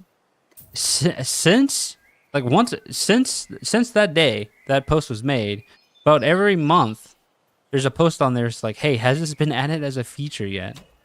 To this day, they have not done it. Why they have not done it, I have no idea, but I'm guessing it's because it won't make them any money. Bit of a shame, really.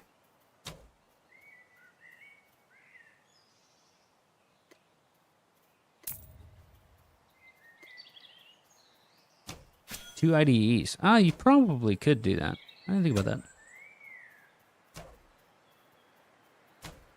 You could do a lot with VS Code, to be honest with you.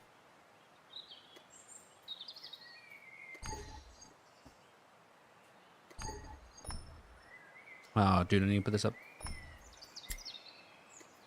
The tutorial I was following for making a class library was just using Visual Studio, so that's what I used. Cursor is a VS Code fork. Really? I didn't know that. Is it good? Do you use it?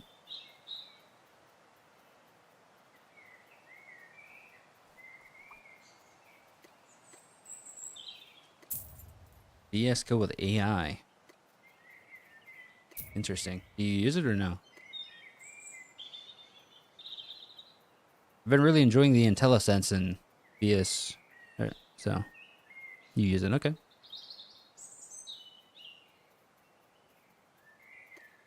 Hey, your subscription. How much is a subscription? I kind of hate that tech has become so subscription based.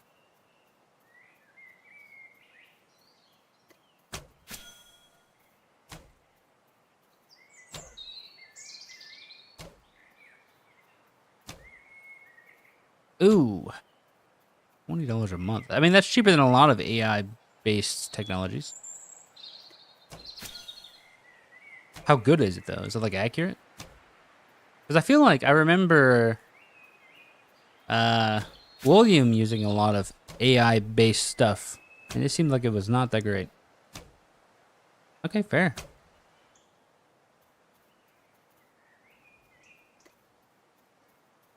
A lot of the grunt work gets simplified. Nice. You know what I really like?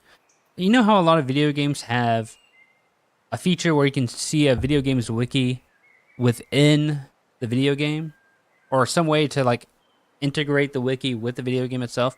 What I'd really like to see is a um IDE that has the ability to, like, you put a command in and it will like query something like Stack Overflow for your issue. You know what I mean? That's what I'd like. Like, if the the error list has an issue, you can like right click the issue and be like, Stack Overflow this phrase with this language or whatever. You know what I'm saying?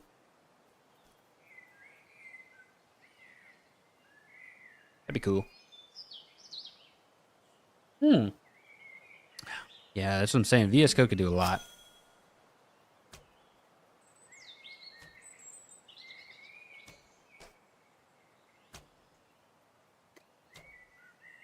Die, bird, die.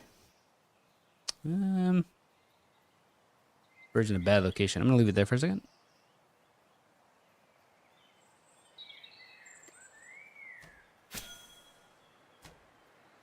Wouldn't it be more productive to hunt tier 2 birds? Well, you would be right if I needed tier 2 leather. Tier 2 birds are going to give me tier 2 leather. I need specifically tier 1 leather, which is the tier 1 birds. Also, the later tiers of animals minus tier 2, because tier 2 is pretty plentiful. They have less spawns, so it takes longer to hunt them as a group.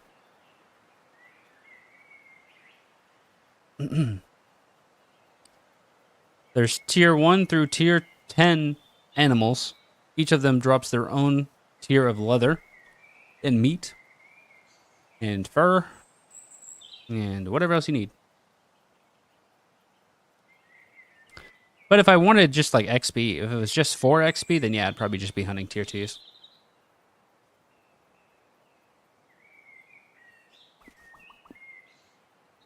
What would be really efficient is if I had like someone helping me. I'd be done with this already if I had like even one other person. That's the crazy bit. Why does that do that? Sometimes, yeah, if you double click, it like spins the camera. Why?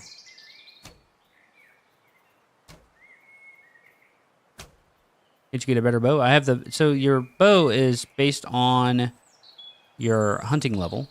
So with a level 42 hunting level, I can have a tier 4 bow, which I have.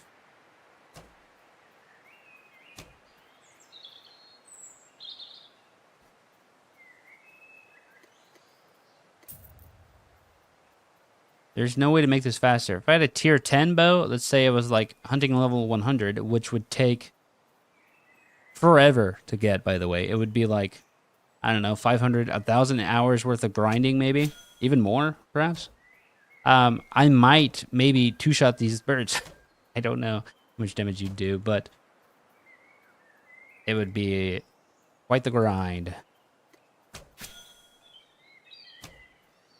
They have talked about making hunting in this game better, and I have proposed a few solutions. Okay, here's one solution, I think. God damn camera.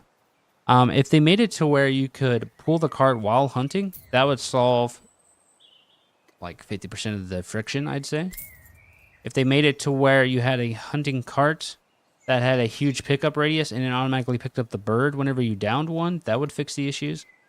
If they made it to where you could butcher the animal where you drop it, that would fix the issues. I think there's ways they could make it better. They just haven't.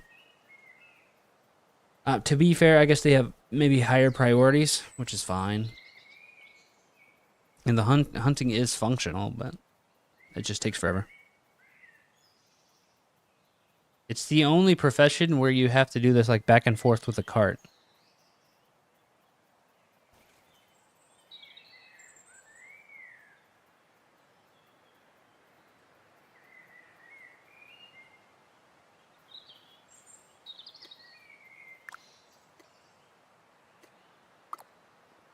Been neglecting my little frog friend.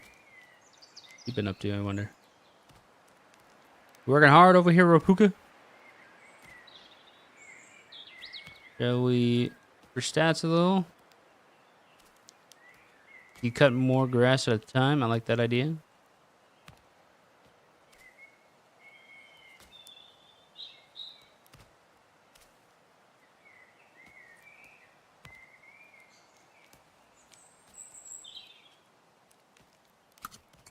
Yeah, our bow is tier 4 and it's uncommon. If we got a higher tier bow, it would make it better.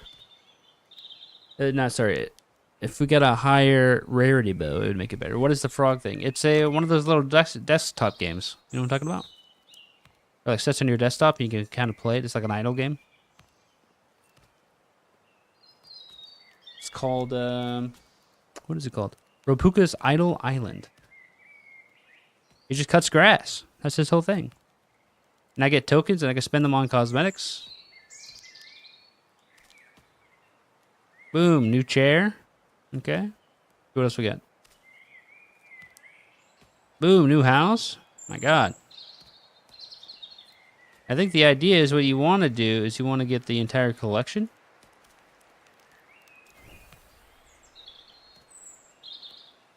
And complete it that way. So you have only 3% of the collections.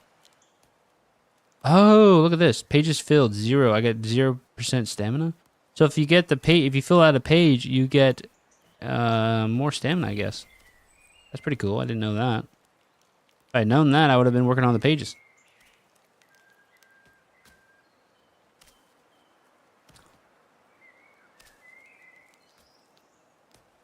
Like, I guess if I had 5, I would get one of these.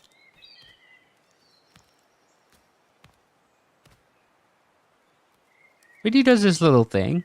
He sits at the bottom. And he's also the one making all the bird noises. See, if I turn that off, all that white noise goes away. I think the white noise from this little app goes pretty well with the game, so just keep it running.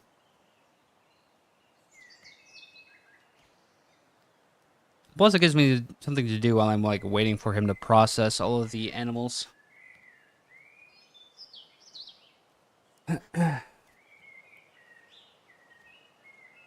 So, PJ, have you been playing any new games recently? Look, I've gotten shorter on the camera since I started streaming. I don't know what happened.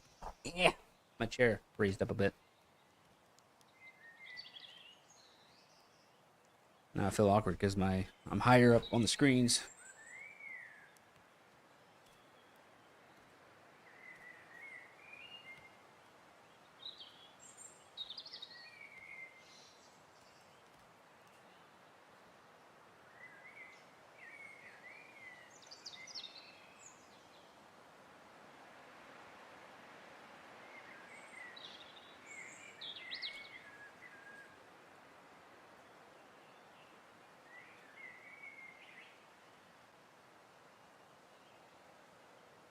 Dot Age. Okay. You know, I think I...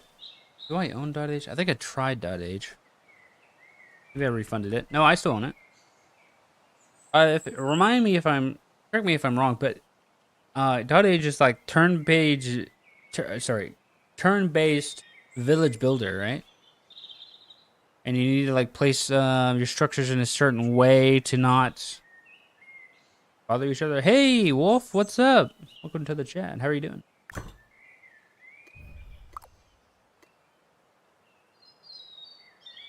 Yeah, I think I tried Dot Age, but I didn't play very long.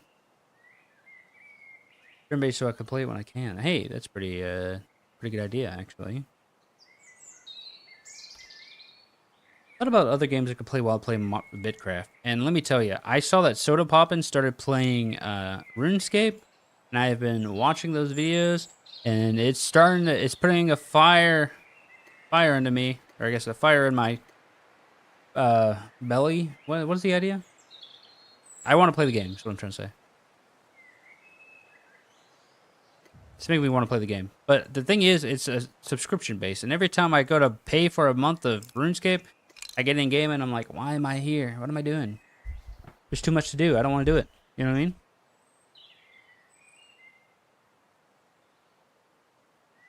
Bitcraft kind of has the opposite issue right now. There's too much, not enough to do, I guess, maybe. Does he have a question? Can I ask you something about the game? Oh, I'm sorry, I missed your message. Can I ask you something about the game I'm thinking of getting it? Sure, yeah, go ahead. Ask me a question. Sorry about that. You guys all talked at once, man. I'm not used to having multiple people talking.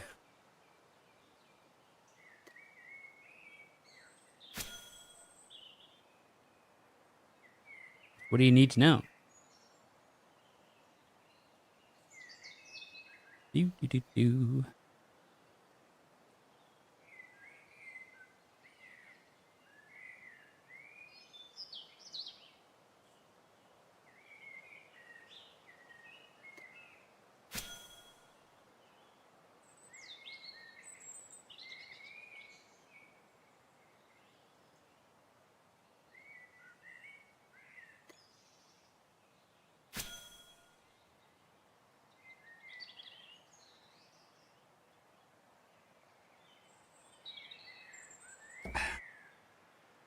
Another issue with like having like multiple games to play. I've also started picking up Guild Wars 2 again, and I think it's kind of hard to play multiple MMOs at the same time. Even playing this game in Guild Wars 2 at the same time is like, what am I doing? Every action, or I should say, not every action, but everything I do in this game takes a while, right? So it's like, choose where you want to spend your time.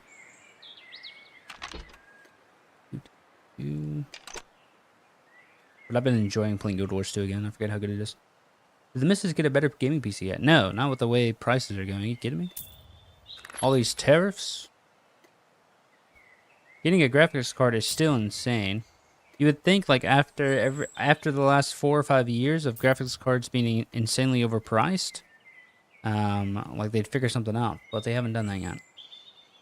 And part of the issue is companies stop selling the old cards. I don't understand this like mindset of we can't sell the old card because the new card's coming out. I think it's actually Nvidia telling them to stop selling them, and it's kind of pissing me off. So are there any bugs, errors in this game that would affect gameplay? Also, how does a single world truly work? Is there PvP or PvE only, or are there zones for that? So I think they haven't totally nailed down the PvP aspects. I think they're going to add more of those in the future, but it's totally opt-in. You don't have to do the PvP if you don't want to. There's duels, kind of like in World of Warcraft.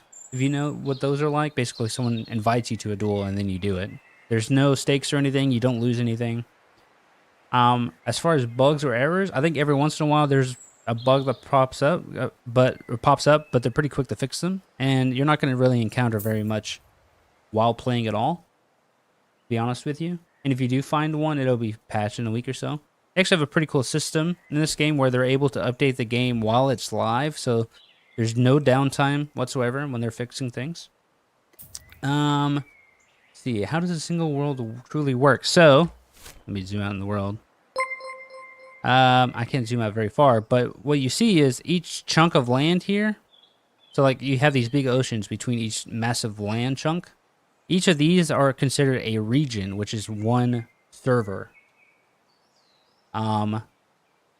And yeah, that's about it. So and you can teleport to any of them. You can go anywhere, but you're considered on a quote unquote server when you're within the region. Basically, how it works. That's how the single world works. Every player's in a region.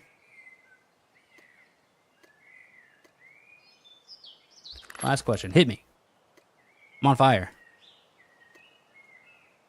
Also, I appreciate the follow. It means a lot to me, actually. Is there fishing? There is indeed. What kind of game would this be without fishing? Look, you at least fish, you can fish them. He's in. It's also important to, you know, and another important thing to think about is it's on Steam. So play the you know, first 2 hours and see if you like it, or maybe an hour and 30 minutes, and then refund it if you don't. So, what I mean, it's just what it is. Who names the continents and oceans? I don't think they're named.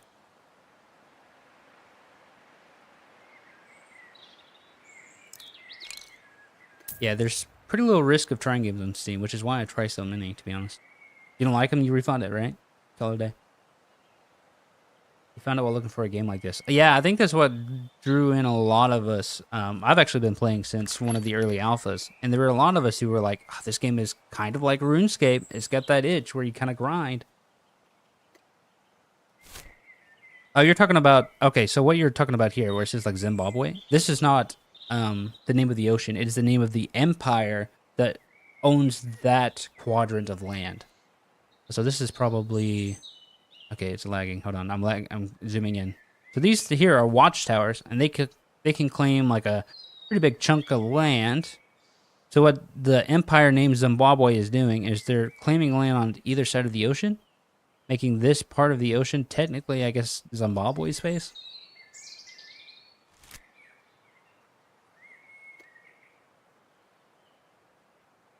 So it's not that the ocean's named. It's just that it's part of an empire that has a name.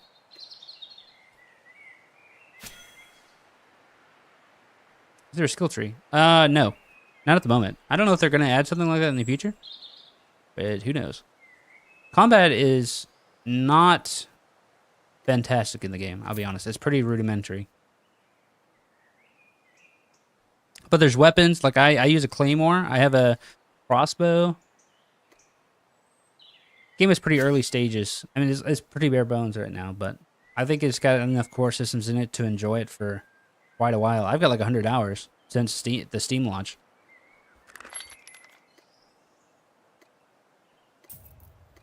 And there's a whole bunch of cooperation. So if you're a kind of person who likes to cooperate, and like the social aspects of that, you're gonna love it.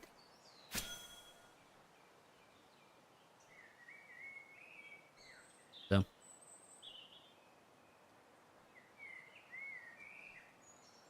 there's a market. You can sell things for money. You can specialize and make money that way if that's your thing.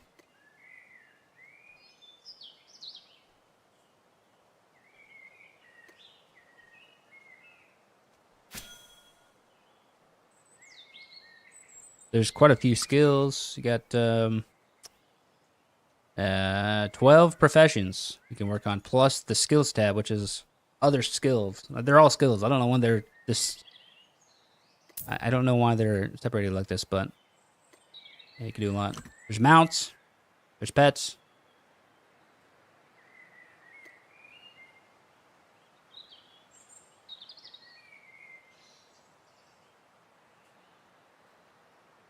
Honestly, I should probably stop neglecting things like mounts in this game because if I had a mount to ride around, I'd be getting around on foot a lot faster.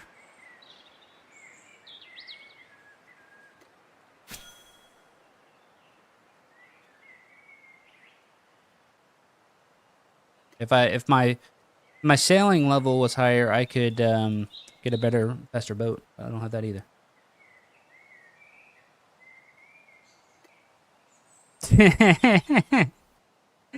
Don't give me any ideas, please.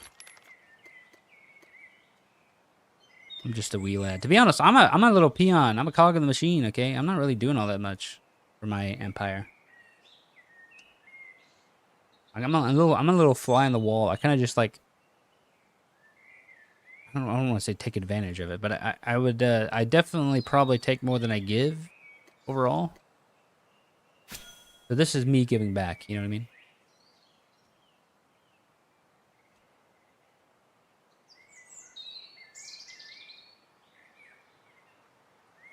All right, birds, run the way I tell you to. But this will be like I guess load 5, right? Approaching 500 leather. We're probably gonna stream for another 30 minutes, 45 minutes. I guess it kind of depends on how I feel, you know. Been having a lot of fun today, though. I forget how much joy is kind of a strong word to use, but how much joy I get of just like being able to play Bitcraft and talk. Same kind of same kind of feeling I used to get when I played a lot of VR chat. The issue with VR chat is very easy to just like drink and play games in VR chat, which is ultimately probably why I stopped, because it was like everyone in VR chat seems to want to drink all the time, and it's a bad influence.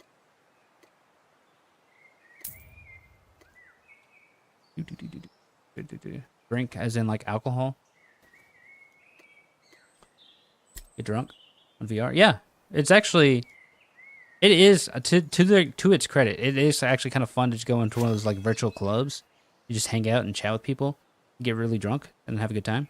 But it was not good for my health. I'll be honest.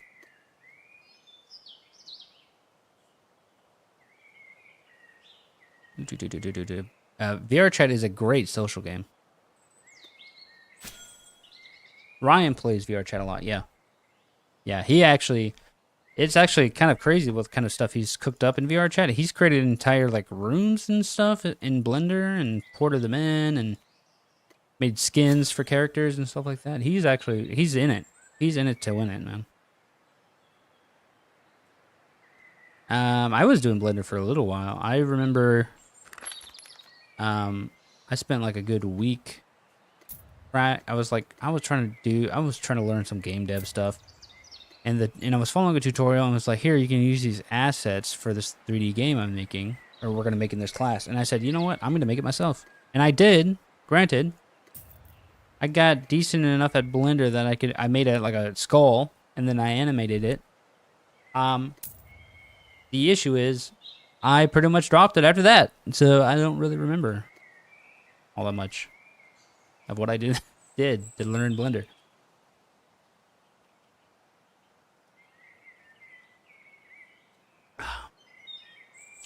So it's one of those use it or lose it things, I think, when it comes to Blender. You know what I mean?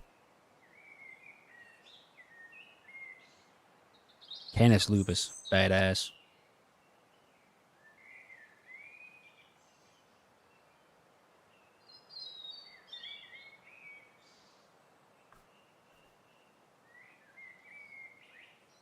I also followed a different tutorial for making a ramen bowl in Blender. That was a fun experience. It kind of taught me how to do like what's the word I'm thinking of? Um, backgrounds? Is that the word? Wolf has a plan. He does.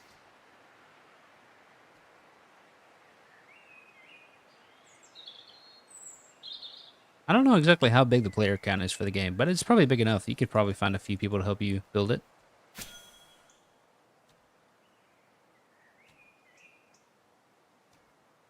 I think I just happened to be in like the biggest empire on the region, but there's 9 regions, so who knows? I have no idea what's happening on any of the other regions just because the maps are so big.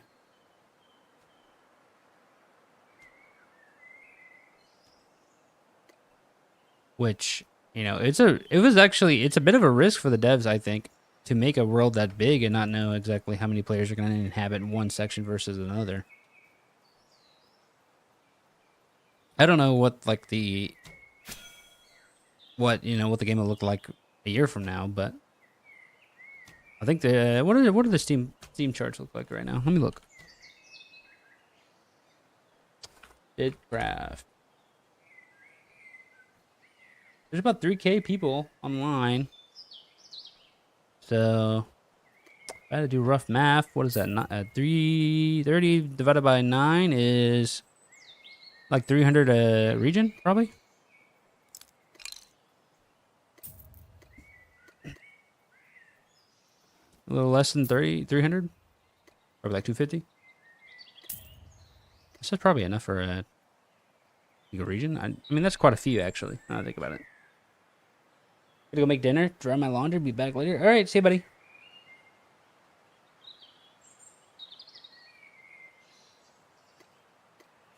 Yeah, 28K. Sorry, 28,000. 2.8K. Not bad at all. Pretty respectable. I think in the alphas, we were stuck around 2K. It seemed like anytime I got over 2K, we had some pretty bad server performance. So, good on them for making it work well.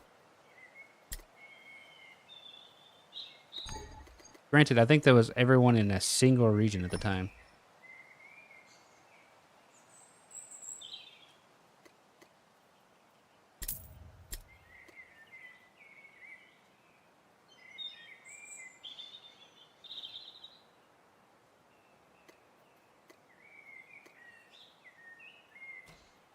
But yeah, Wolf, if you get in the game and you feel kind of lost or overwhelmed, you can reach out to Wardens, the Wardens Discord. And You can join my empire, or not my empire, but the empire I'm a part of. They're very, very friendly. They have a lot of new players. Um, it's something that can help get you off your feet. If you would rather do something else, that's fine too.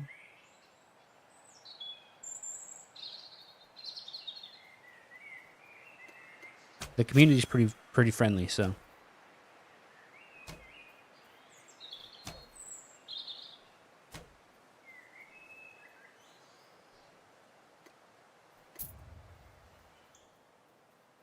Okay, let's finish this load. What time is it? 1:08.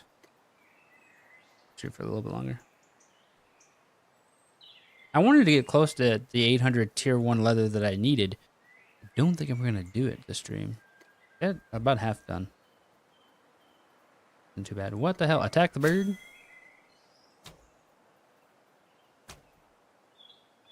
You kill this bird, swap, go around, scare that bird back towards the cart. Big brain, big brain.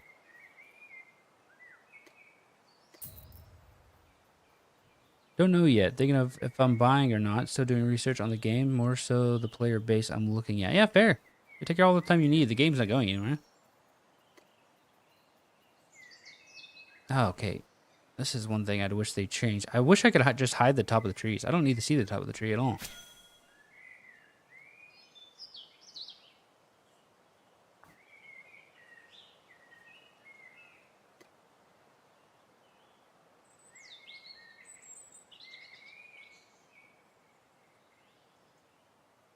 Look at him run away from me. Stupid bird.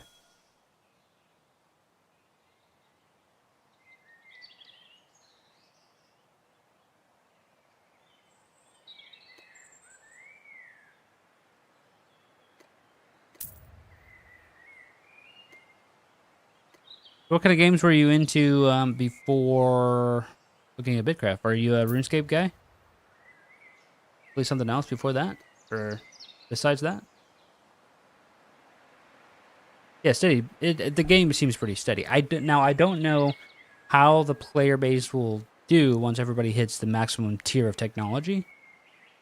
I fear that once everybody's at tier 10, there won't be much incentive for people to play anymore. However, um, I mean, I don't think that's even going to happen this year. I think it's going to be a ways off before anybody hits tier 10. I mean, like a long time. WoW was the one I played a lot. Fair enough, man. I was never a big WoW guy. I played during Legion, and I think a lot of people played during Legion. I pretty much played Legion for like 3 or 4 months, and then I stopped playing. To be honest with you, I got to like max level, and then I was like, "What am I doing?"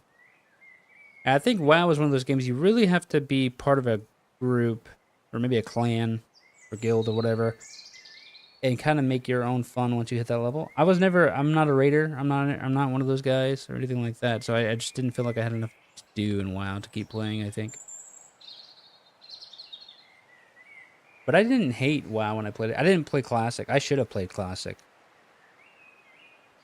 That being said, I think like a decade ago I probably played what is WoW Classic on a private server, probably.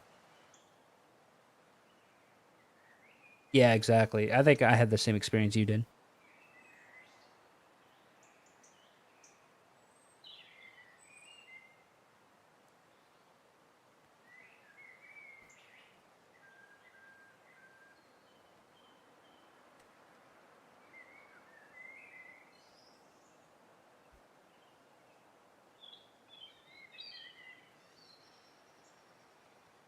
Yeah, let's check on Rapuka, a little frog boy. How's it going, brother? Um, do we up the quality of grass? We could do. It's almost like, why do anything else? It just makes the grass worth more. We have 1 coin. I think I'm gonna save it for this tree. We have a tree in our little garden. I say garden. It's just a grass patch.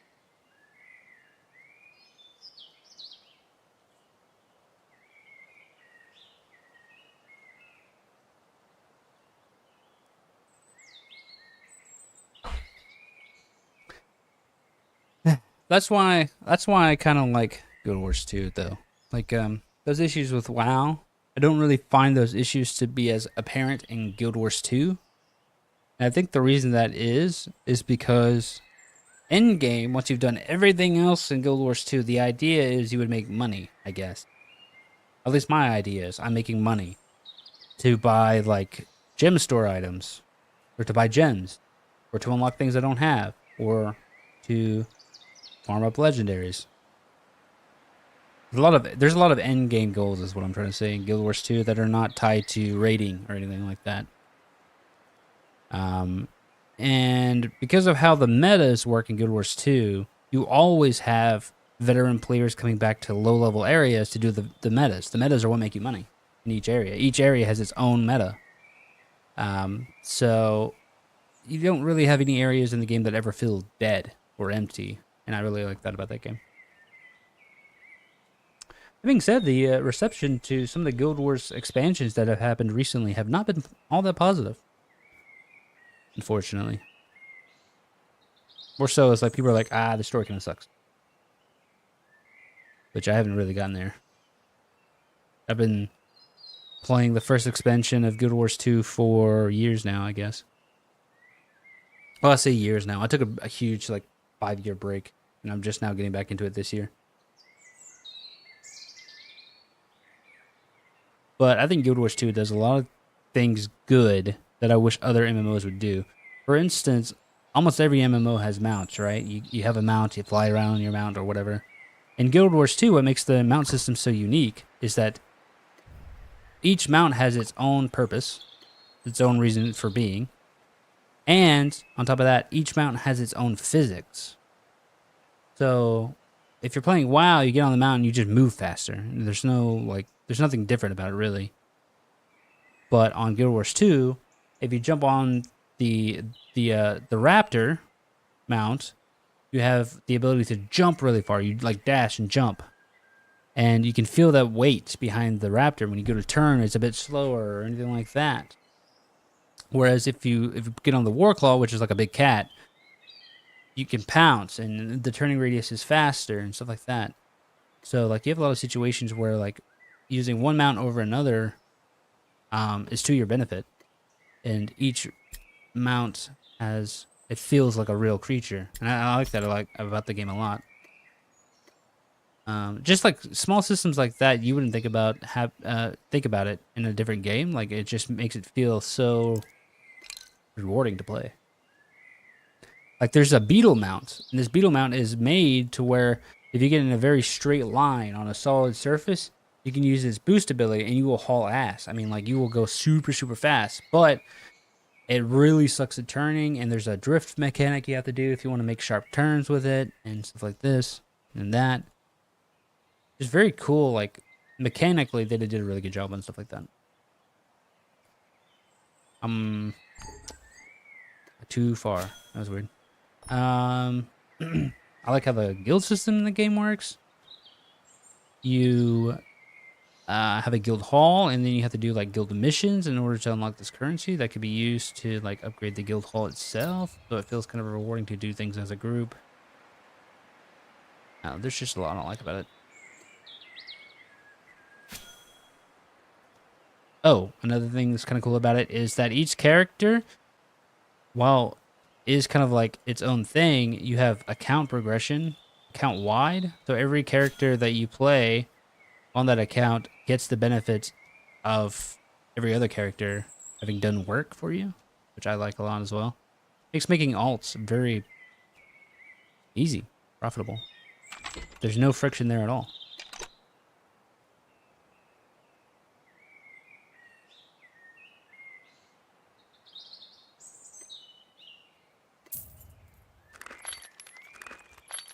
Do do do do do do. Gonna go till about 1:30. I don't know if I'll get another full cart before then, but I think that's where I'm gonna stop today. Throat's starting to get pretty sore. I've actually talked a lot today.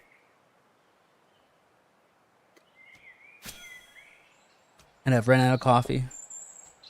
Pepeka.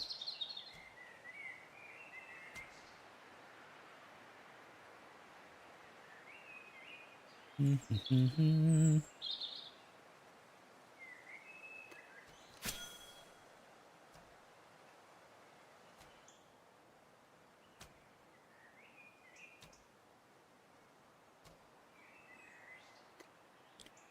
just need to follow around some guy who's killing all the birds so I can pick them up.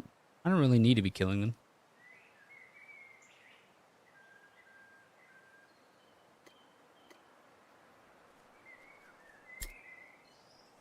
Hello? Pick up the bird?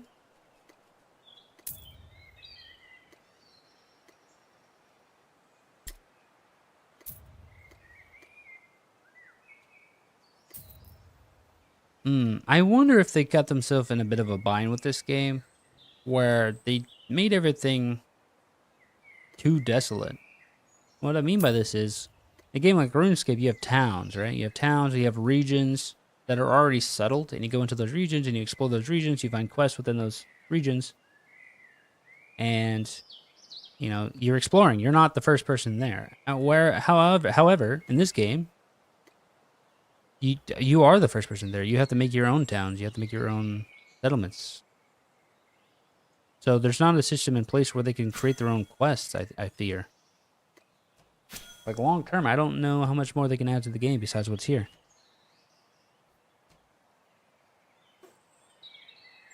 How do you build on it? I guess you can like go back in time and add a town. There are ancient stuff, yeah. You have these towns here, but they're not made for like NPCs and shit, really.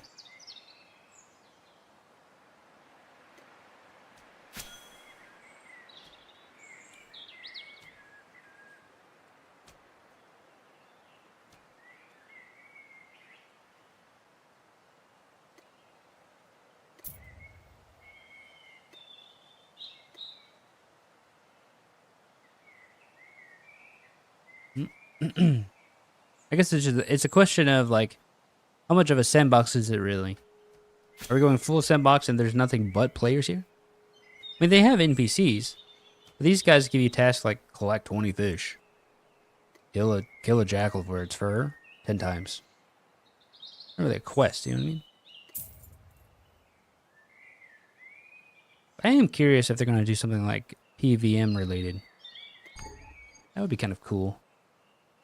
Thing where like 5 players all go in and they have to hunt this giant bird but they have to dodge the mechanics and stuff. I think they could do that. I think that'd be fun.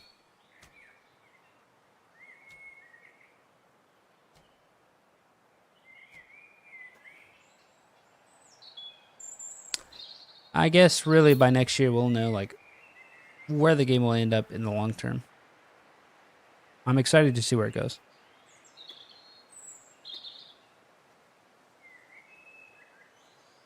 Look at all these birds. So much killing to be done.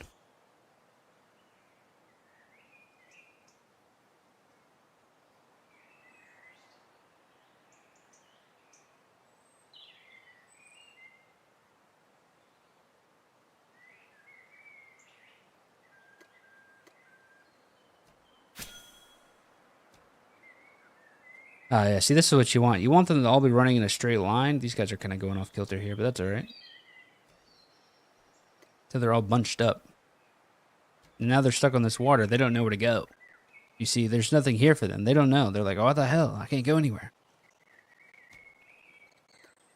I kind of wish they would fight back, to be honest with you, instead of running.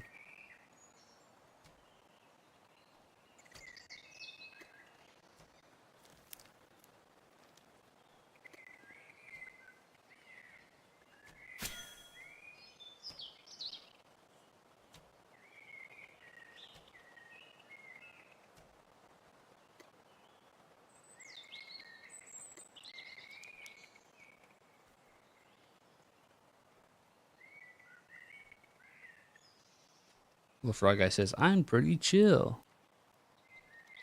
Get back to cutting grass, man. No one asked you anything. Give some more stamina. He's almost got 30 stamina.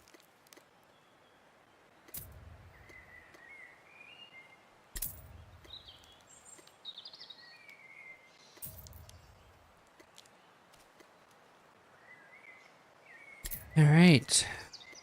Half a load. That was a pretty good haul for birds there. Really wish I should be running to the other side of the bird and chasing him back towards the wagon.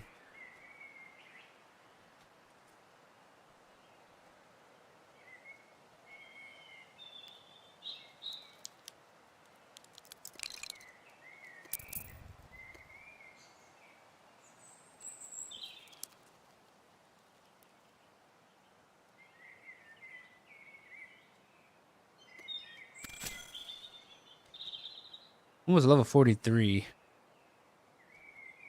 When I hit level 50, they better have a bow ready for me. That's all I'm saying after all this work.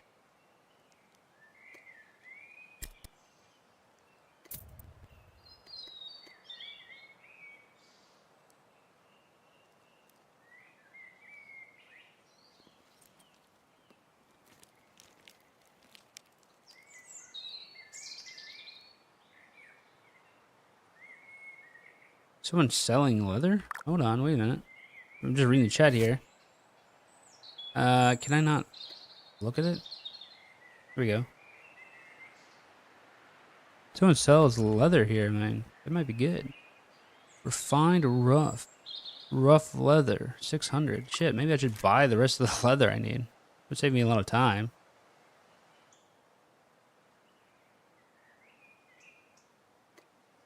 You can see how much that would be. If I bought the whole lot, 600 leather.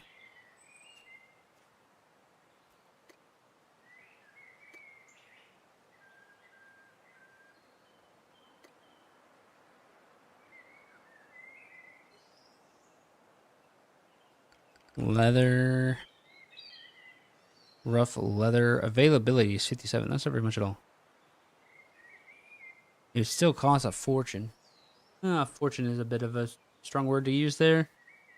It's only about, is less than an inventory's worth of leather. These guys aren't even, come on, this is chump change.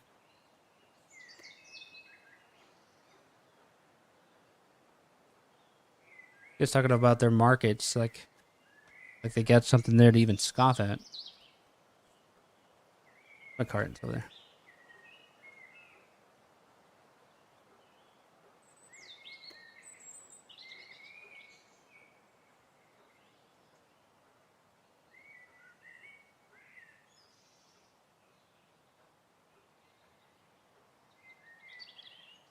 Let's see.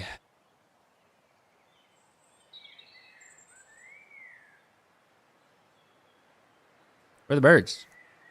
Have I finally hunted them to extinction?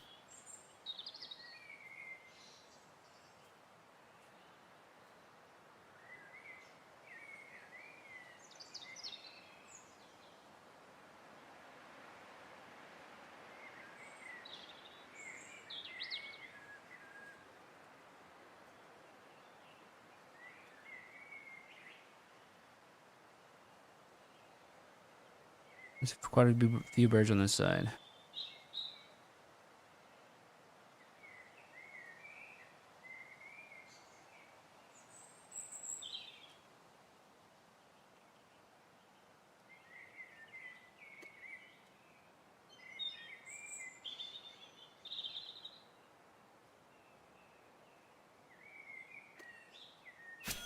Bird.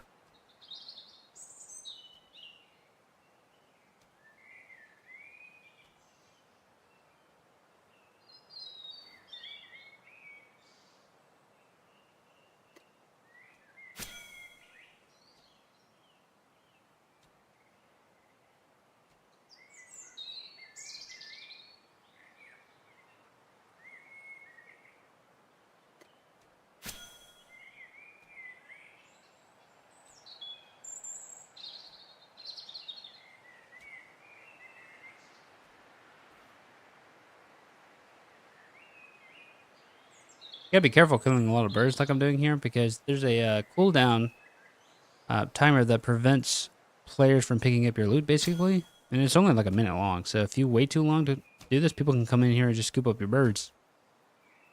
Very rude thing to do, but I'd do it, to be honest with you.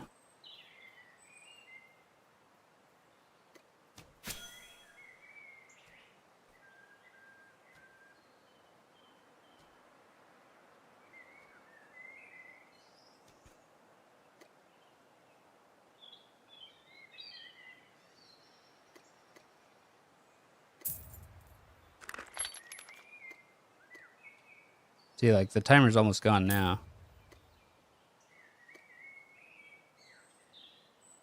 But one of your birds bad enough they could sit on the corpse. Is it really worth doing? Not really. But if I see a guy like going on a killing spree, I'm picking up his birds. That's all I'm saying.